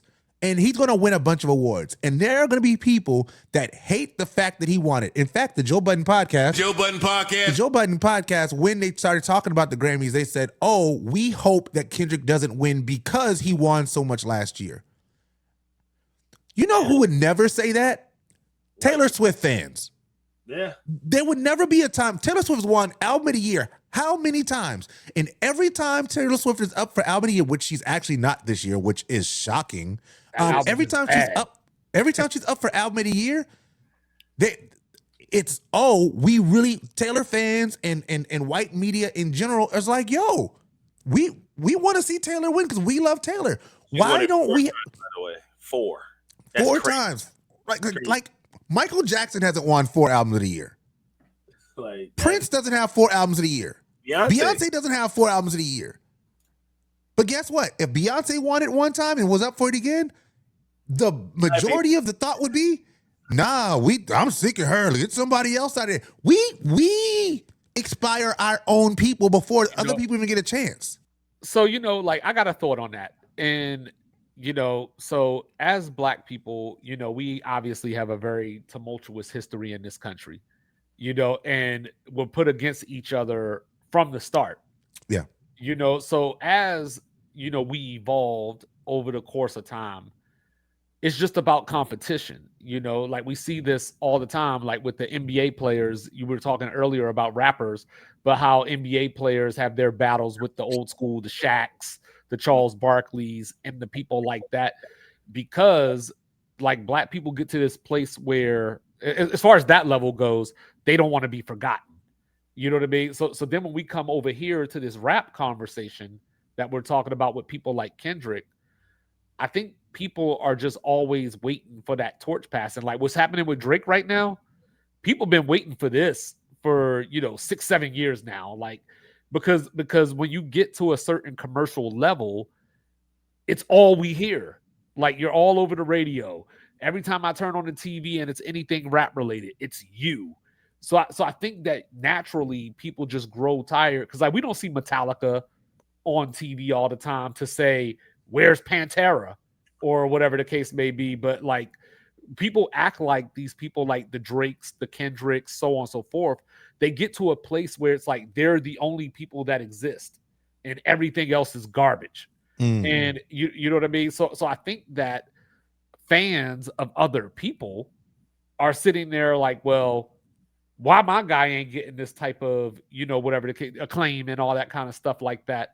So they want to see that person on top get knocked down because a lot of times when our guys stay on top, like for as long as Drake has been on top, his last 3 albums does not warrant him to still be viewed the way that he is. So I think with him, it's a natural, and I think people just hated him from jump too. So just on that point though, let's stay there because that's a really good point. Because think about this. His last 3 albums are subpar Drake albums, right? Yes. Yes. However, his last 3 albums are still better than a lot most than a lot of other most rappers other that are- rappers. Yeah, It's like the that LeBron matter. conundrum. It's like the LeBron conundrum. Like he's so older, so he's not the LeBron that we were watching 10 years ago, but he's still putting up numbers that most dudes would take. You know what I Yeah. mean? yeah. So I think Drake is different. Okay. I don't think Drake comes into this conversation because I don't think people were rooting for Drake to win while he was at the tippy top. Okay. People started wanting Drake to lose once it was obvious that he was wave riding and he was watering down his own, like he was stepping in his own dough. Everything after Scorpion is when was- everybody. he was- People accuse Jay-Z of that too, but I don't think people turned on Jay-Z in that way. People absolutely turned on Jay-Z. Not Bro, only did they, people not only hate did they, Jay-Z now because he's part of the rich. He's part of the No, problem. No, they hate. No, they not hate that. Jay-Z the person now. Yeah, I'm talking They about as don't an hate artist. Jay-Z the rapper. Even as an artist, people. I'm talking about as an artist. There's a just a concerted effort. There's a concerted effort right now to try to diminish what Jay-Z was at Jay-Z's prime. Right. There's an active effort. Like academics right now is doing like a series of videos. It's like, oh, Jay-Z wasn't the best rapper during his period, like in the 90s. It was DMX and like as if Jay-Z wasn't that dude. Like from he wasn't in 1996 when he came out. We know the story behind Reasonable From Doubt and everything like 2001 that. for sure. But from 2000 to 2015, are you serious? Yeah, nah. Like, nah. You can't pretend. You can't. You can't. Say- Not only that, you can say in 2008, 2009 that Kanye and Lil Wayne might have been more popular, but you cannot say that Jay-Z didn't matter. You can always. So the Right. thing, my thing with Jay-Z always was that Jay-Z may not be the best in one individual category, but Jay-Z is top 3 in every single category. That's a fact.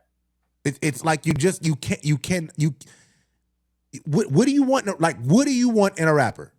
You want sales? He's going to be top 3 to top 5 in sales. You want great albums? He's going to be top 3 to top 5 in cumulative album production. You want somebody who has hits, top 3 to top 5 in hits. Like he's that dude. He really is. Yeah. Oh, never mind. I don't want to derail because that's not the point of the conversation. So, go ahead, but my Jack. point was when Jay-Z was at his peak, and there became a thing where it's like, yeah, we sick of Jay-Z. We don't want no more Jay-Z. Da, da, da, da. Now, the thing that Jay-Z did that was smart is he kept going away. So now that he's making less product, people are like, oh, Jay, we want albums, we want albums, we want albums. But Jay's like, nah, I'll rap when I feel like it. Yeah.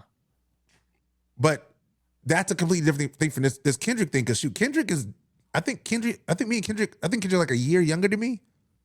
He's right like 42, 43 years old. So like he, especially in the modern, 38.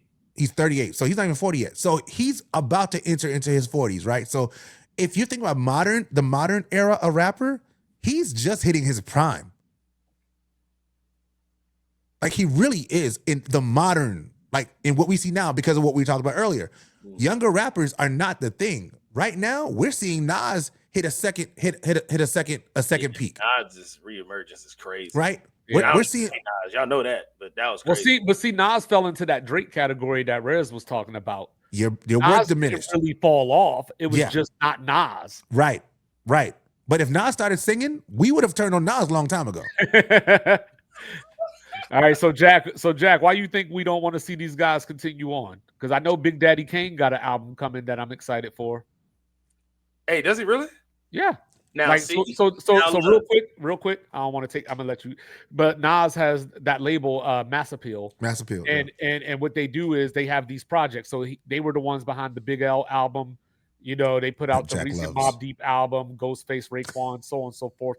So it's like it's bringing the legends. They got a Rakim album in the works. I went from excited to disappointed to now. Never mind. I don't Just want say what you gonna say. I don't want it anymore.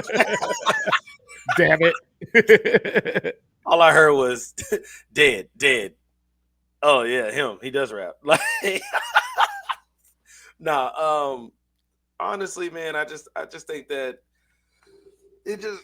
I say the same thing. You know, it goes down to the point that we are in a place where people just don't like appreciating people anymore, man. Like we just don't want to appreciate people. It's like if I appreciate you, I'm taking spotlight off myself.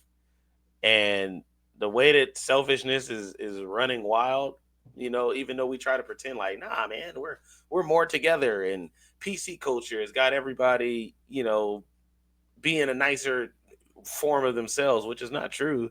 You just putting on a mask, and at the end of the day, everybody's mask is, I want everybody to win Fucking mask off. without losing my Mask piece off. of this stuff. You know what I'm saying? Yeah, Like, yeah. I want you to win, but not at the expense of me. Like, Yeah.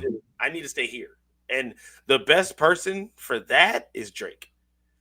Drake is that. Rez touched on it a little bit earlier, that Drake will put out a song with Nobody Dude over here. Yeah.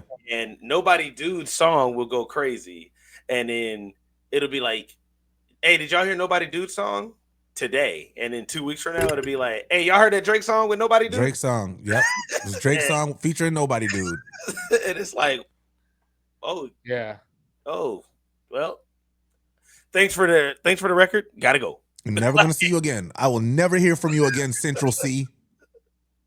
Oh. Okay. But- See, I didn't already forgot who he made this album with recently. Party Next Door. Party Next maybe? Door. Yeah, like I don't, PND. that song, the Somebody Loves Me, is actually nominated. Not It will not to win. it won't win.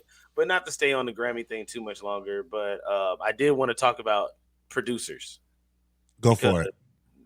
I feel like the Clips album is getting a lot of love, and the Clips album is good. However, I think that offline we were talking about Swiss Beats and how I think Swiss Beats is terrible. That's what you said.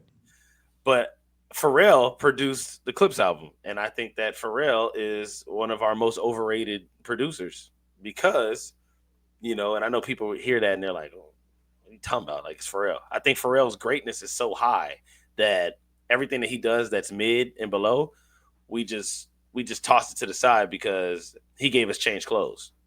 So it's like He gave us a lot, bro. Pharrell's the reason this Clips album ain't gonna win. You know what I'm saying? Like he gave us Happy, and he gave us Rex and Effects, and he gave us all these dope things. Not Rex and Effects. He did. It was Rex and Effects. Yeah. He produced on Drum Shaker. Yeah, he did. All I want to do is run my zoom. You know what I'm saying? But that's the thing. So Pharrell, he hits so hard that we forget, like, There's some a of lot his of misses. kind of like he's the worst part of the Clips album. Yeah, that's what I'm saying. He's the reason that they're not going to win. Yeah, like how are you the best and the worst part of the album? Like there's so That's many hysterical. he didn't need to be on, and it made me not want to go back to the song because I'm like, why is Pharrell singing right here? Like, why is this? What is this Pharrell verse? Why do we need this hook? Yeah. So that's all I wanted to say. I just think that Pharrell is overrated, not in the way that we say it, nowadays where we like to trash somebody and call them overrated. No, Pharrell's highs are so high. Yeah, They're Pharrell's so high. It's just just a lot. There's a lot of mid there. It makes you There's a lot of mid there. appreciate Chad a little bit more, doesn't it? Yeah, shout out to Chad. So on the Joe who do you think Budden is the most producer? Oh, huh? Who do you think is the most overrated producer? Pharrell. You think so? Yeah, I think it's Pharrell. Minus Swiss Beats. Well, Swiss Beats sucks. So I think Swiss Beats sucks, and I don't really hear a lot of people talk about him. The only people that like to give Swiss Beats credit are like the diehard hip hop head. Like, I love hip hop, and you can't tell the story of hip hop without the Swiss Beats. Yo, Swiss Beats gave us the exact same beat for like 15 years. Swiss Beats should have been on Cartoon Network making Rugrats remix songs. That's hysterical. And just before we close out the Grammy topic, Leon Thomas is going to have a big night. Book it. All right. Y'all heard it here first. From Nickelodeon to real world success. That dude's crazy. That dude's a crazy art. He's a crazy artist. He's a crazy artist. My bad. Yeah, Rugrats was Nickelodeon, wasn't it? Mm-hmm. I mean, it doesn't matter. Cartoon Network, Nickelodeon, they still had them boing, boing, boing, boing sounds. So. Yeah, that's where they need Swiss. But on the Joe Budden podcast this week, Joe Budden podcast. Joe last Budden week. podcast. I was disappointed in a dude that I like that Jack absolutely hates, and Black intelligentsia. Mark Lamont Hill, went on his What did he pander about diatribe. this week? He went on his diatribe, being happy about the death of Dick Cheney, and stomping on his grave and all that kind of stuff like that. So I guess the question that I wanted to ask is, when, if ever, is it acceptable to cheer somebody's death? I mean, it's like Charlie Kirk all over again. Oh Like, shit! Yeah, it's the same I tried to make it through the Say Less Say More history without that name coming up. Yeah, it's the same conversation all over again. You know what I mean? Like, it's never okay to cheer that somebody died. And at the end of the day, what is cheering about somebody's death doing for you? Like, oh yeah, I'm glad he died. Dick Cheney was 107. It's getting He you was clicks. He was supposed to die. Like, he was gonna die. What did Dick Cheney do? Ask anybody my age or younger, what did Dick Cheney do? And they're gonna tell you either I don't know or I think he was president once. Yeah, he shot somebody in the face. That's what Like, he did. He was vice president of the United States. That's all they're gonna say. He was He was in charge of one of the largest defense contractors in the world, and people Halliburton. believe that his ownership of that defense contractor is what led to the Weapons. wars in Afghanistan and Iraq. We Yes. believe that they have weapons of mass destruction. Yes, and he also shot his homeboy in the face while they were hunting. Why do you Yeah. keep bringing that up? Let it go. Also, so to your question, one, Let it go. when people die, they die. So R.I.P. to Dick Cheney. Thoughts and prayers to his family, people who loved him. I'm pretty sure he had kids and grandkids and great grandkids and all the things. So definitely want to make sure we extend, thoughts and prayers to that family. The Because Dick family, for sure. regardless of Cheney, regardless of how you feel about him as a person, like I think common decency is still something that we should definitely advocate for across the board.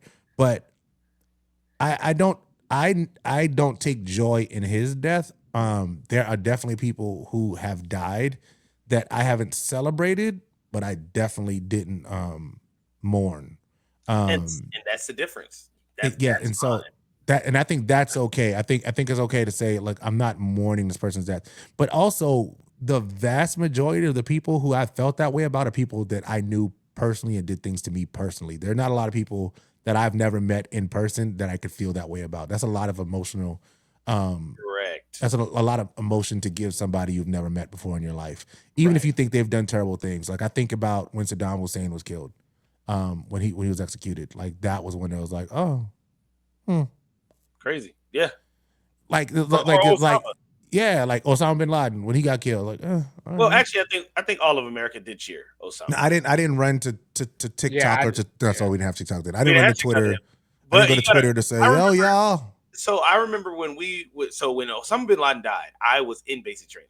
Like I was in basic training when that happened. So I do remember when Osama died, we did cheer. Like we were like, oh, But you're also in the military. right. So it's Right. different. It's different for like if you're in the military and your entire mission is literally like there's a certain level of indoctrination that happens to us when we're Right. wearing So the it's- stars and stripes. That does make us. You have to develop a certain level of hatred if you are, because we were all in a situation, and this is something I don't think people think nearly enough about. We were in uniform, sent to countries and told these people are your enemies. If you see them, you kill them. period.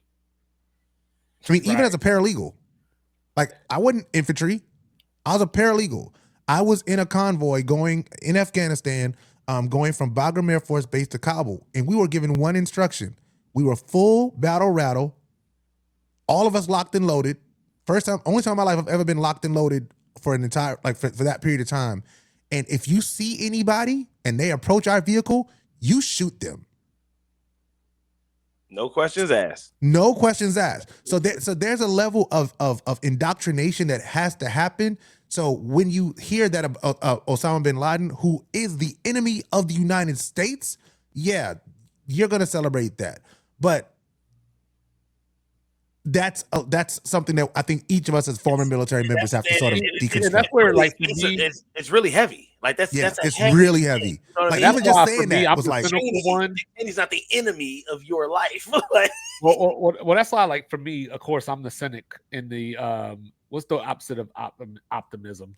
I forgot what that pessimism. I'm a pessimist. You know what I mean? So for me, when Bin Laden died, it was more like, all right, cool, we created him in the first place. But anyway, and we did. You know, so like, and that's how I felt about Saddam too. It was like, well, yeah, we created them. So like, we didn't create that one.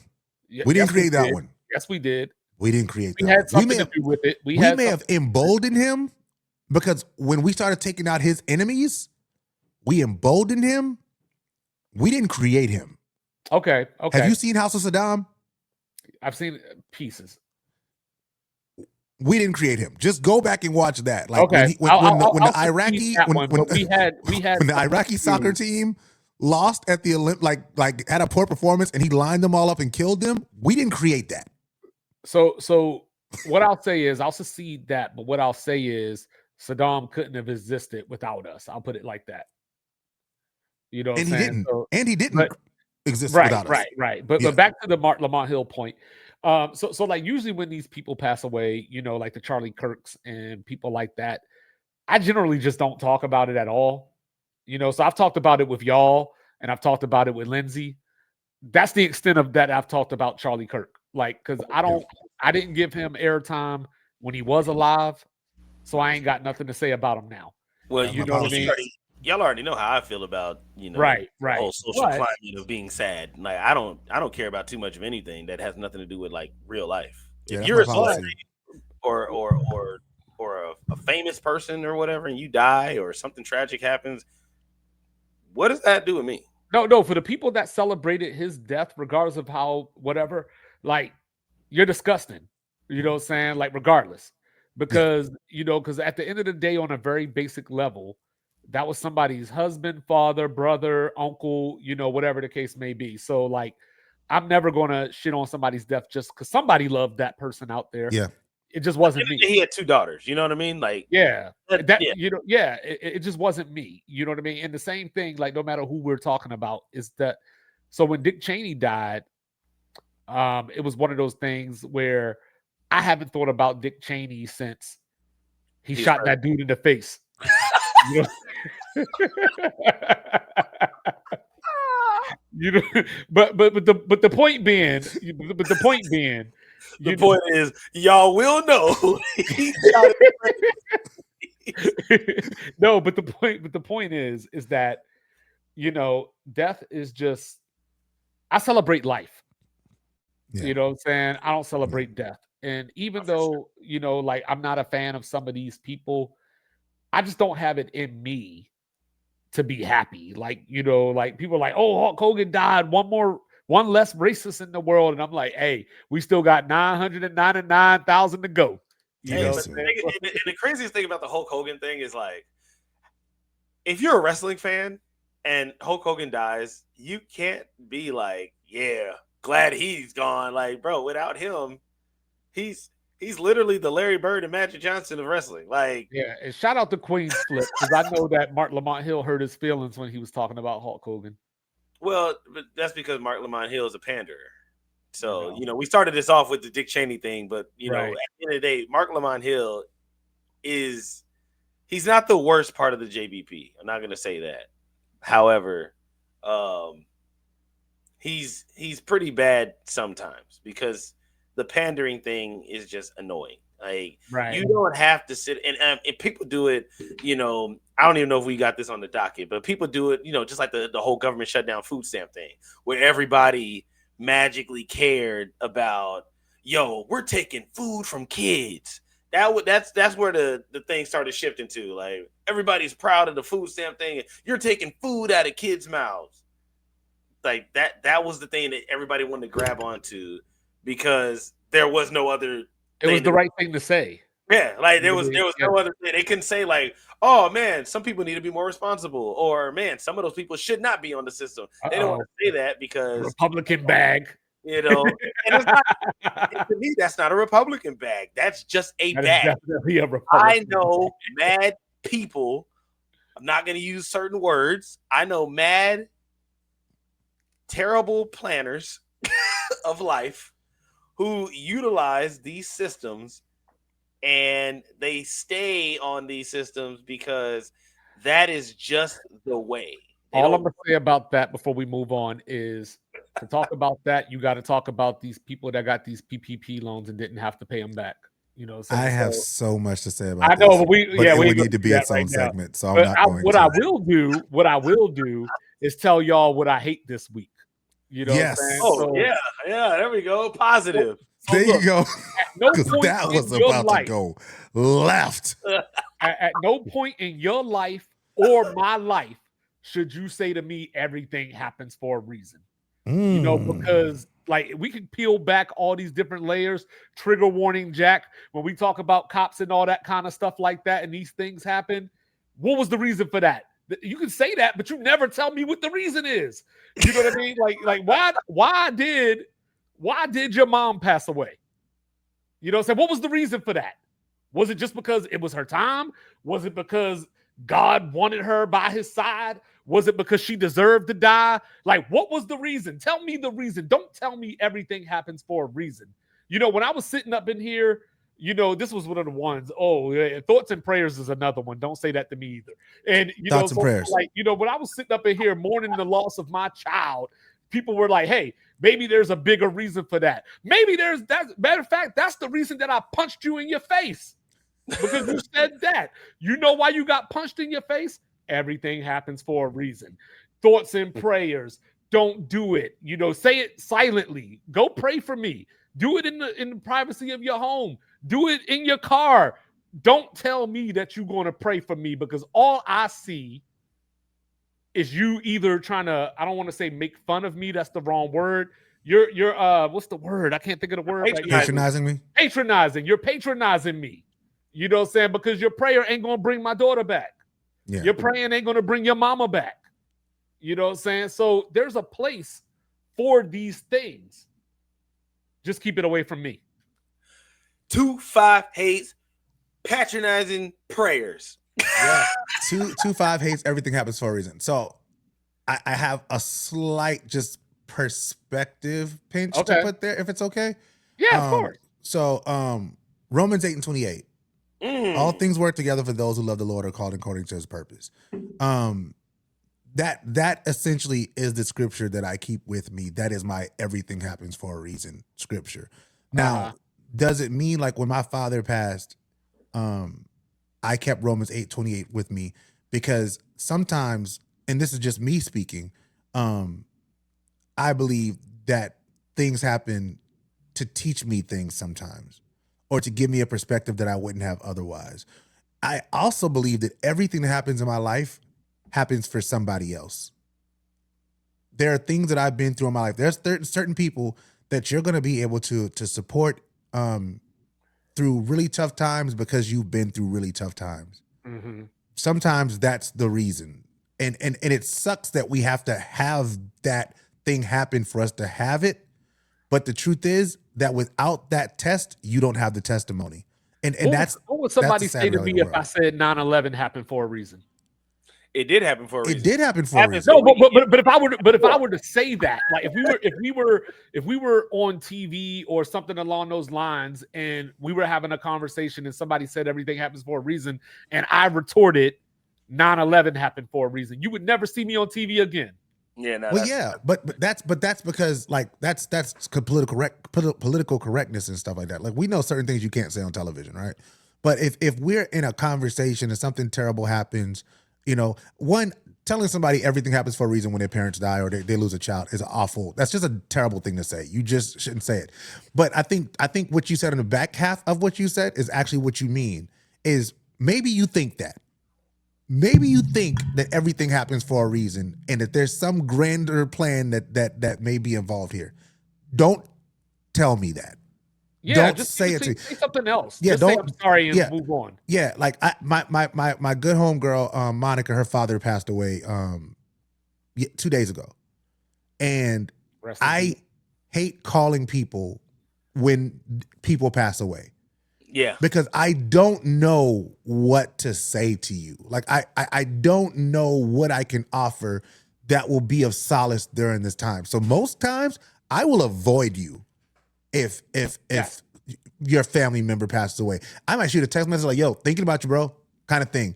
But like, that's really all I can offer. But with Monica, and I hope Monica doesn't mind me sharing this, we're so close that I couldn't just not reach out. So I called her, and the first thing I said to her was, I have no idea what to say to you.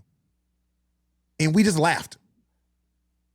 And sometimes that's how you need to be. Like we laughed. Yeah, no, that's exactly. She was like, yeah, because that's awkward, right? I'm like, yeah, it's super awkward. I don't know what to say to you. And I don't want to call her and say, if I'd have picked up the phone to your point and said, yo, heard your dad's passed. That sucks. Everything happens for a reason. Thoughts and prayers. I would have been a jerk. Maybe there's something for you to learn from this. Maybe there's a lesson in this for you to learn.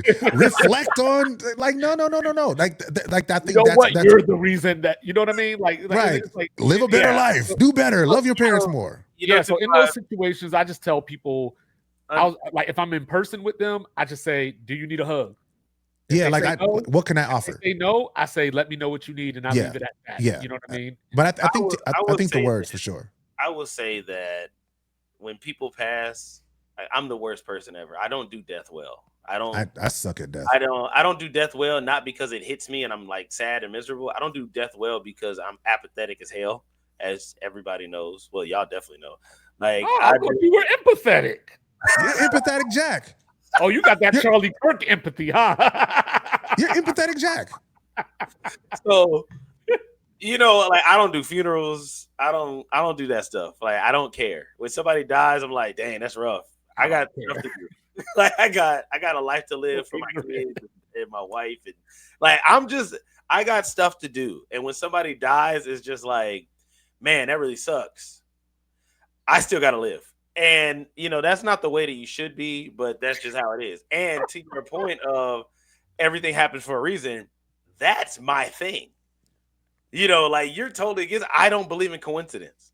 I believe everything happens for a reason. But would you say it to No, him? I do believe everything happens for a reason. Right. I just don't want you to tell me say that. it. The point he's making is don't say it to me. Okay, no, okay. So if that's the case, then okay, cool. I totally understand. Yeah, because every action has a reaction. Yeah, I thought you were saying 2-5 hates the phrase in general. Like you don't think that everything happened for a reason. So it's just some things. Some things you don't like. So like if you say like, like say it was an NBA. Yeah, like if your life got cut off, and I was like, you don't have for a reason. My career is over. I broke my leg. It's like, hey, God might have a bigger plan for you, or something along those lines. But like, just anyway. Great example. Great example. Chris Benoit, right? Chris Benoit killed his wife. This is fresh in my brain, and I was trying to figure out a way to sort of to wrap it in. But I just finished. No, we can keep this in. I just finished watching the Dark Side of the Ring with the Chris Benoit 2-part episode. And you get the news, you're Nancy Benoit's sister, or you're Chris Benoit's son, the one that didn't get killed, and you get a call that says, "Hey, your dad just committed a murder-suicide on your little brother and your stepmom, and then he killed himself." If you follow that up with, "Yeah, everything happens for a reason," like, why are you doing that? Romans 8:28, which is my favorite scripture. Right. But also, I wouldn't follow up something bad happening in your life with telling you, "Hey, guy, Romans 8:28." Like, that's not. It's like, my wife slept with my best friend. There got to be a reason for that. Hey, dog. Hey, bro. That's crazy. It's a larger message. You led with that scripture, and a scripture that helped me recently because I was beefing with my cousin, and I wasn't gonna talk to him. You know what I'm saying? Like I legit was just like, you know what? Like that bridge, it ran its course. What up, Chris? What up, Chris?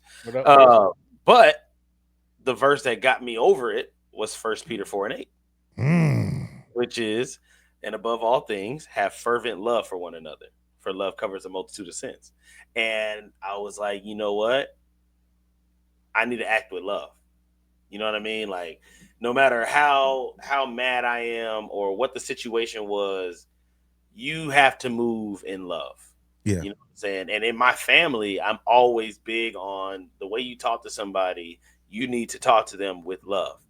And you're not doing that, you know what I'm saying, when you're operating from emotion and anger and all that kind of stuff. You know, at the end of the day, do you love this person? You have to exercise that love over everything else that's going on. You still need to show them that you love them. And I say that because 2-5 with the whole everything happened for a reason. If somebody gives you bad news and you truly love that person, the first thing out your mouth would never be Right. everything Everything happens happens for for a a reason. reason. I would, out of love and respect for you, I'm going to be like what Rez said. I'm gonna call you and, hey, I don't know what to say, but I'm here. But I'm here. Like, I'm Right. here. You know what I'm saying? Yeah. Not, well, you know, Let's rationalize. Can we it is what rationalize it is. together real quick? Hey, at least he was 86. Like, nigga, Yeah. what? Yeah. Yeah, for sure. So, you know, a word that I hear a lot in life, people always ask everyone, you know, do you regret this? Do you regret that? Jack, do you regret you? Mm. That was dope. Hey, dog, this guy's he's the A mic for a reason, dog. Clap that up. Clap that up, Red. He's the A mic for a reason, bro. So, as you guys know, DJ Radical Jack is also the movie guy. You know, I do Radical Jack's news and reviews, movie reviews, all that good stuff. Yeah. And actually, thanks to Rez, I'm actually on Letterboxd now. Shout out to Letterboxd. Letterboxd is just it's a movie app. It's got like mad movies. Like I can't say it has all the movies, but I feel like it has all the movies. And on here now, I get to put all my movie reviews and all that good stuff. And today, my movie suggestion of the week for everybody. I actually have two. So we walked into Regretting You, of course, but I'm actually going to give y'all two. So Regretting You is a love story about a family, and they go through a traumatic accident. You know, they end up losing a family member, and they got to push through and figure it out. I'm not going to give all the details because I don't do spoilers, but in this, you go through the regret of not telling somebody how you truly felt when you lose them.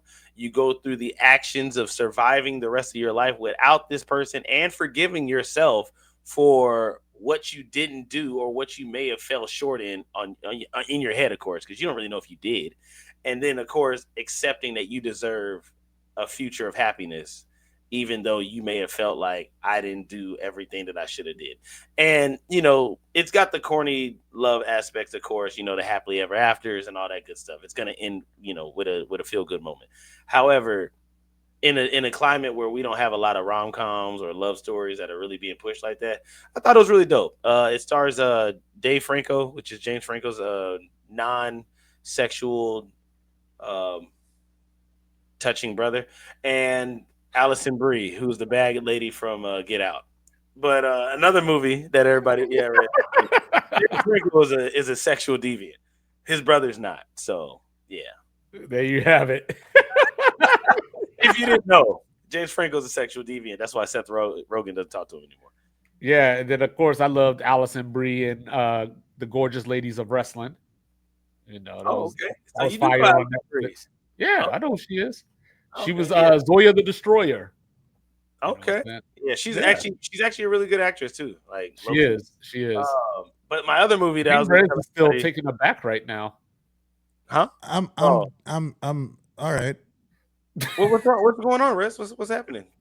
That was just a weird description for a human being. The non-touching sexual brother of No. The non-sexual abusing brother. He's the good guy. all right, just go to your next movie, bro. But not like Chucky.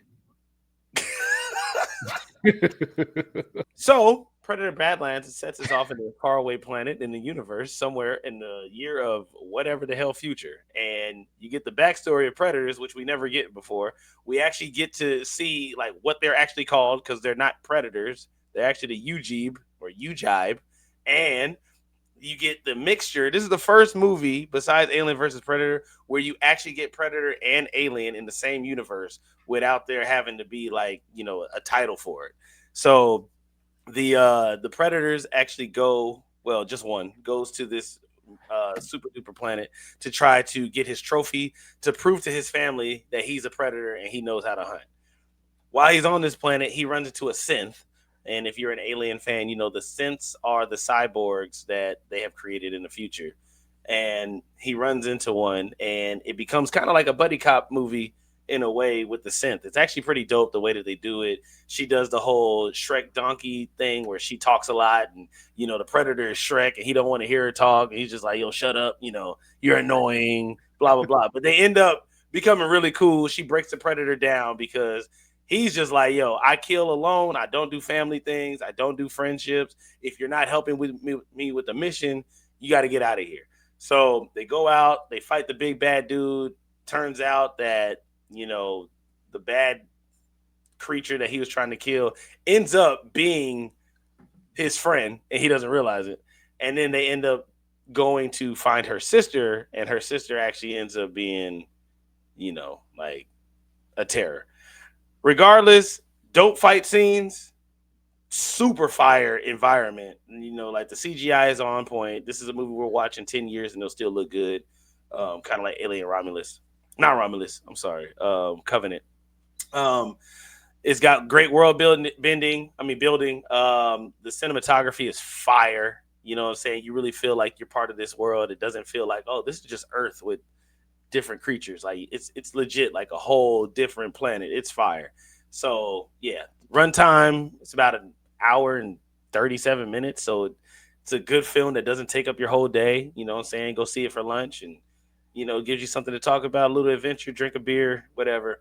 Predator Badlands, I give it 8.5 out of 10. Oh, and Regretting You, I give that a good 8. Well, maybe 7 out of 10. But yeah, those are Radical Jack's movies of the week, my movie suggestions. So yeah, There you go.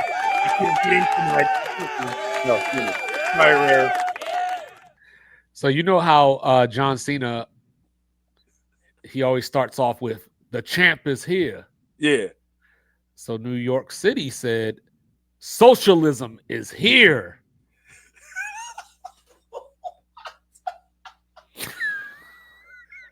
What? I thought you were gonna say something about the movie. They said socialism is here. Socialism is here. Oh my gosh, that's funny. That's what they voted Socialism for. is I'm not even here. getting like super I am political. clipping that. But Zoran Mandami is the new mayor of New York City. My God, that's funny. He is truthfully what people tried to tell us that Bernie Sanders was for years. Like, Chappelle's show, and he's like, Wayne Brady makes Greg Gumbel or Brian Gumbel look like Malcolm X. Yeah. That's Mandami. What I'm saying? He makes Bernie Sanders look like George Bush. My favorite thing about Mandami winning? What's that? Is people acting as though this is the end of the world. Like the fact that a person who isn't a Christian can win an election in America is blowing people's minds. That someone who thinks that living should be affordable. Should it not? Like, so let's think. I'm gonna have this conversation a different way. And it sort of ties in what Jack was talking about earlier with food stamps. There was a time where working your way through college was a thing. Yes. Do you know why you could work your way through college? It was because tuition was like $5,000 a semester. So you could legitimately be a student waitressing and be paying your way through college. If your child wants to go to Howard University right now, It is $50,000 a semester. Hey, pause. Why is college so high now? Because they have way too many buildings and too much infrastructure. But that's the kind of thing across the board. I was just talking to my son, just bought his girlfriend a promise ring. My son's 18 years old. When I was 18 years old, I proposed to my then fiance, my fiance at 19 years old. I got married at 19 years old. Damn, y'all lose love young. Well, we do. But the difference, and I'm thinking about the difference between now and then. At that point, me and my then girlfriend, fiance, got our own apartments my senior year of high school. Our rent was $450 a month. No. So we could legitimately do it. Now, that same apartment, and I don't mean like a style, I'm talking the exact same place where I got my first apartment. They start at $1,200 for a 1-bedroom studio.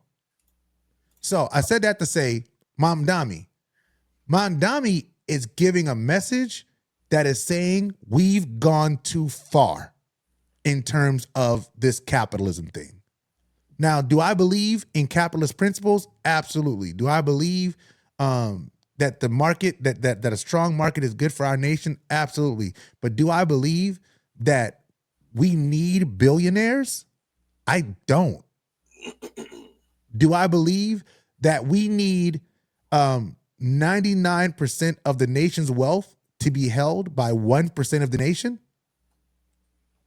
Or by, I want to say like it's like 3 people hold like 90% of the nation's wealth. It's something like that. It's like a really bizarre number. No, I don't believe that to be a thing. Imam Dami, his message, and if we're paying attention, the idea that somehow there is a way back to getting things to a place where a person that is working a 40-hour week, there's no reason that a person that works 40 hours a week should not be able to afford a place to live and food to eat for their family. Yeah. And I want to apologize to everybody because I didn't introduce our guest, Mark Lamont Riz. I'm sorry. but I'm serious though. Like, it doesn't make sense that a person that works 40 hours a week should not be able to afford a place to live and be able to feed themselves. But that is a reality we live in. I know teachers, back to that food stamp discussion. I know teachers that are teachers and cannot afford a place to live and food. Hey, what I will say, because you just made me look it up. My very first apartment that I lived in, I paid $666 a month. And today, that apartment is $778 a month. So 666. That's pretty nice that, at least that place is still affordable. Well, I will have you know that when I moved here to Texas, what I'm saying, and I was looking at apartments, I had an apartment tell me that it was $4,300 a month. Huh? An apartment. $4,300? $4,300. $4,300. No, it was on Bandera. When you're coming down 1604, was that a sky rise? Right before you hit Taco Palenque. Hey, let me tell y'all something. There is no apartment on Bandera that should ever have the audacity to tell anybody. It's $4,300. Yeah, now granted, is that overlooking backstory? Granted, that was a 3-month lease, but still. You know what I'm saying? But still, $4,300. Like that's still, that's still. But my point was that Mom Dami, that's what he's selling. So a lot of people are like, well, it's an unrealistic thing to promise. Maybe it is, but maybe we need politicians who actually believe that something like that is attainable in order for us to try to find our way back to normalcy. That's the thing. Like you got to start somewhere, and you got to start somewhere. A lot of times we, as a people, we get fixated on we're not going to see the result. Right. Like, you know what I mean? Like we can start this process, but I'm not going to be alive. Yeah, it'll be my kids and my grandkids that'll see it. Yeah, so we're going to stop. You know what I mean? And we leave them to fight that same battle. Because, like, not to get too into the weeds here, But I've been telling people since like 2004-ish. Don't choose the lesser of two evils. Vote third party, and they always say you wasting a vote. It doesn't, what all that stuff. It doesn't matter. And my point is, yes, it doesn't matter today, but in 2075, that might benefit your grandkids. Yeah. You know what I mean? But we don't see that instant gratification, so we're just like, that ain't realistic. But it's also I'll say something that Rez would never expect me to say. Right? But if the capitalists would just stop being greedy and everybody would just lower their prices, the economy would be fixed in literally 6 months. Like if everybody at the top was just like, you know what? Let's roll back these prices 50%. Everybody, Taco Bell, all burritos, $7, bring them down $3.50. You know why they can't? Why? Because you can't put toothpaste back in the tube. Yeah, I know. But that's what I'm saying. My thing is, if everybody at the top would simply corporate shareholders, what's the number? Remember during COVID when they were like, oh, these prices have to go up because these ships are stuck in the middle of the ocean, and so prices have to go up? Yep. Do y'all think that the cost of getting things shipped is still at where it was during COVID? No. I don't know. Did the prices come back down after COVID? No. But that's my point. The corporate shareholders are used, once they're getting that dividend, that's what we want now. Right. And that's why I said the way to fix it would be everybody at the top would have to roll it back. And the thing is, it's 100% possible. It's just selfishness. It has It's nothing all to do with selfishness. It's nothing about the economy. It's not that we can't do it. It's not that it would put everybody in no. These people who literally have billions of dollars are sad that instead of making 7.3 billion, I would only make 3.7 billion, and I can't live with that. So, but again, that's the allure of a Mamdani. Somebody who is for once is saying, "Yo, I'm not gonna look out for corporate interests. My goal is to." He says, "New York can be a livable city." That was his message. New York can be a livable city. The cost of living, which is exorbitant here, we can bring it down. If what we need to do is get people to work, we can make the bus system free. How do we do it? Well, we make people who make a bunch of money pay their fair share. And look, and I'm step off the way and let y'all have it now. I changed my stance on it. I used to be on the thing where, what did I say, Rez? I said it's fair because if everybody's percentage is the same, then it is fair. Right, I've changed on that a little bit because of the amount. Mm-hmm. So my thing is 12% here and 12% there. Cool, it's 12%. However, if we look at it from a total of my income wise, so like if I'm giving 12% of my income versus you giving 12% of what you've told people you've made, it's totally different. Yeah. You should be given the same 12% that I'm giving, not 12% from this business. You get to write all the things. But that's taxes for 25 years. You said you have not paid tax for 25 years?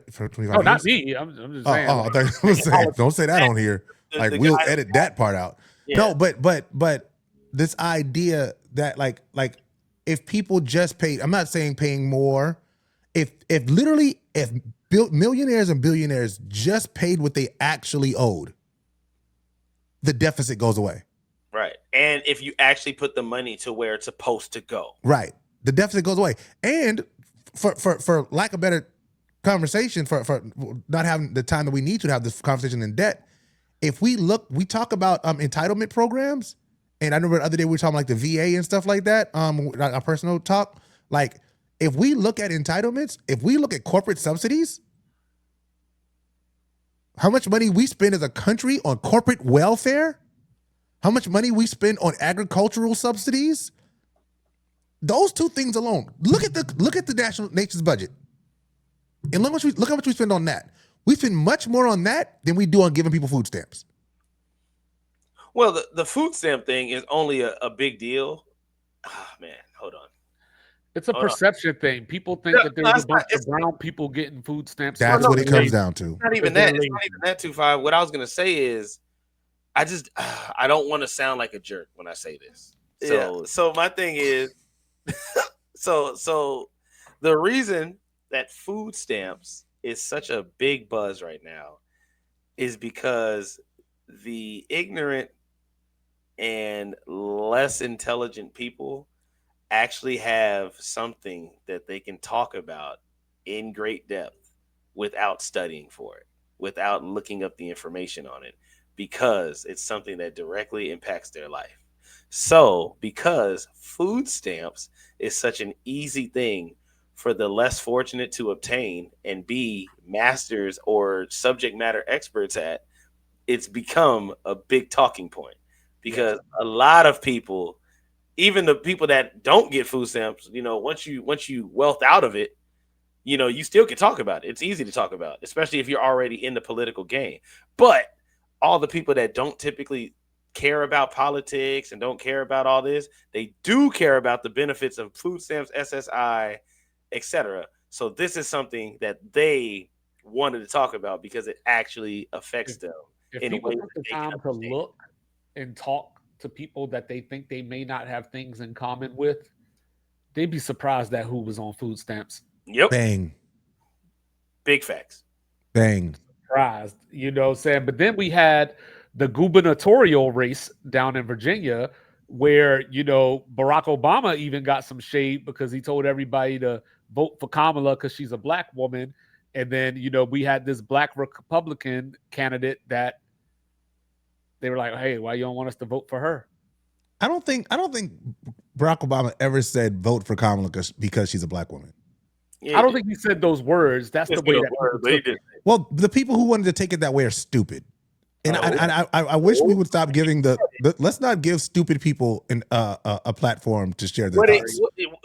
What he said. I'm sorry. I'm sorry, 2-5. That wasn't you, my guy. I love you.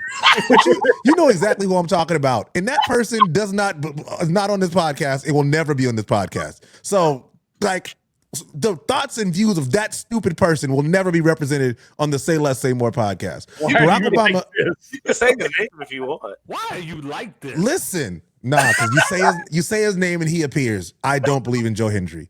You know what I'm saying? But the point that Barack was making was that black woman was one of the most she is literally the most qualified person that's ever run for the presidency of the United States ever, if you're talking about the things that we want our presidents to be able to do. This lady in Virginia was not that. And if you don't understand the difference between that lady and Kamala Harris, we shouldn't be having a conversation. Hey, I could tell you what somebody would say. One of your favorite people that we just mentioned would say. Context? He would say, well, real niggas know. Definitely context. And he would say that the woman in Virginia didn't sleep her way to the top. Yo, shout out to who's the lady name that won?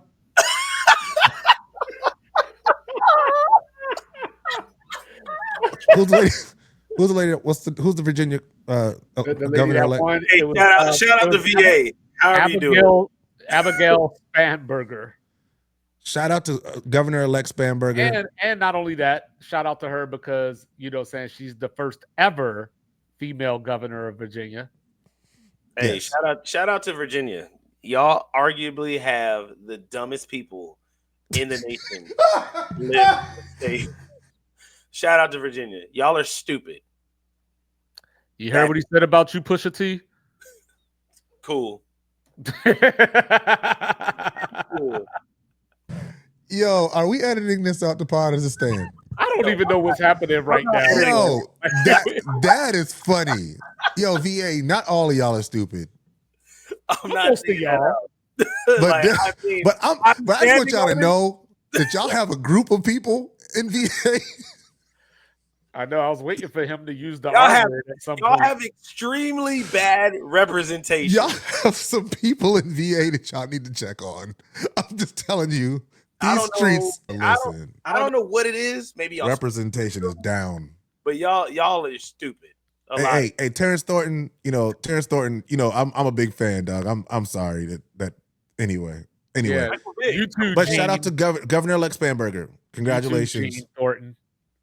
Yeah, for sure. Like, You know shout what out I'm to saying? Governor Spanberger, Governor-elect Spanberger. I hope that you get with Governor Westmore, and do some amazing things in the DMV area. There's a lot that needs to happen, to deal with what's going on in the D part of the DMV. So just congrats and good luck. Dr. Cheyenne Okay. Bryant said that she believes that if you date a man with a child, that you are in a polyamorous relationship.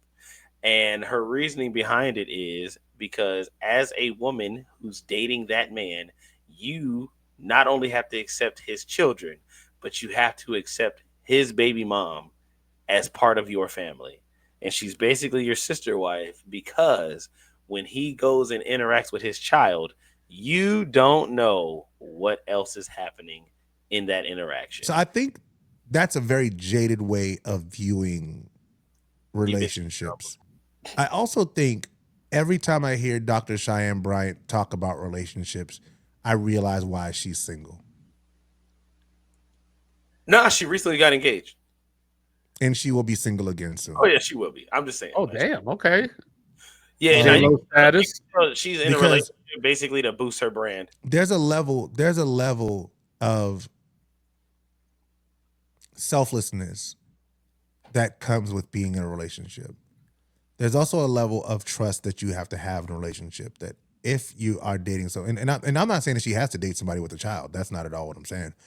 I'm more so saying that if you enter into a relationship with this mindset that the person that you are engaging in this relationship with is gonna have a relationship with the like some kind of sexual relationship or some kind of romantic relationship with the person that they're with prior to you, who they have a child with, then that's a you problem. That's not a them problem. Correct. My wife and I both, when we got together, had children from previous relationships. At no point was I worried about her doubling back to that relationship because I'm confident in myself. And because I realize that when you engage somebody, you have to give them an opportunity to prove that they are who you think they are. And if it happens that they prove that they are somebody who's a cheater and is going to cheat with their ex, then that's something who they're going to be, whether they have a child with somebody or not. Because I'm pretty sure that wasn't their first relationship. And there's nothing that says because we have a child together that we're more likely to want to be together. In fact, I would say in a lot of cases, it's the exact opposite reason. It's the exact opposite. Like, I have a child with this person. I know how they are in real life. I don't ever want to deal with them again. But again, it's up to the individual. And I think when we continue to platform people who do not care about love and do not want happy, long-lasting relationships for people, which is why the Pursuit of Forever exists. So we can have conversations like this in a positive way. Well, there's this old saying that, if you used your mind for good, you could be a dangerous person. And she's obviously an accomplished young lady and all this kind of stuff, but I don't know how smart she actually is in the topics that she talks about. You know what I mean? She's obviously smart. She has the accolades. But the topics, she's educated. I don't know if she's a doctor in though. Yeah. So, relationships are very person dependent. Who's in the relationship determines what the relationship will be. So she's a bigger symptom of our society that just tries to make rules and put generalities on things that don't have rules or generalities. And that's where we are in this relationship conversation. Is there's always definition for what you're doing, even though it doesn't apply, because it's yours to do what you want to do with it. And you know what I mean? To your point about, people having kids, and all that kind of stuff. I got kids with two people that I ain't with. You know what I'm saying? Sometimes it just doesn't work out. Yeah. That's just life. You know what I mean? But I don't think that one way or the other, we have the room to judge and throw our beliefs on everybody else. Like, they have their own lives to live, and so do we. And I don't care. It's your business. I feel that. So it's been 2 hours. We hit a 2-hour pod. Shout out to all the red-blooded men out there. Hey. I'm a red-blooded man. Anyway, seriously, this was fun, y'all. I had a good time. Early morning podcast is crazy. You can catch us at the Say Less Say More podcast on TikTok, Instagram. We don't have a Twitter. We probably never will. But definitely check us out on TikTok and everything. Check out the clips. We're going to give you a podcast every week, typically Saturday. Next episode will be episode 8. So, you know what I'm saying? If you're a first-time listener, last-time listener, we appreciate y'all. We're just 3 guys with a perspective, hoping to deliver a diverse way of thinking. Open dialogue always extends intelligence. Say less. Say more.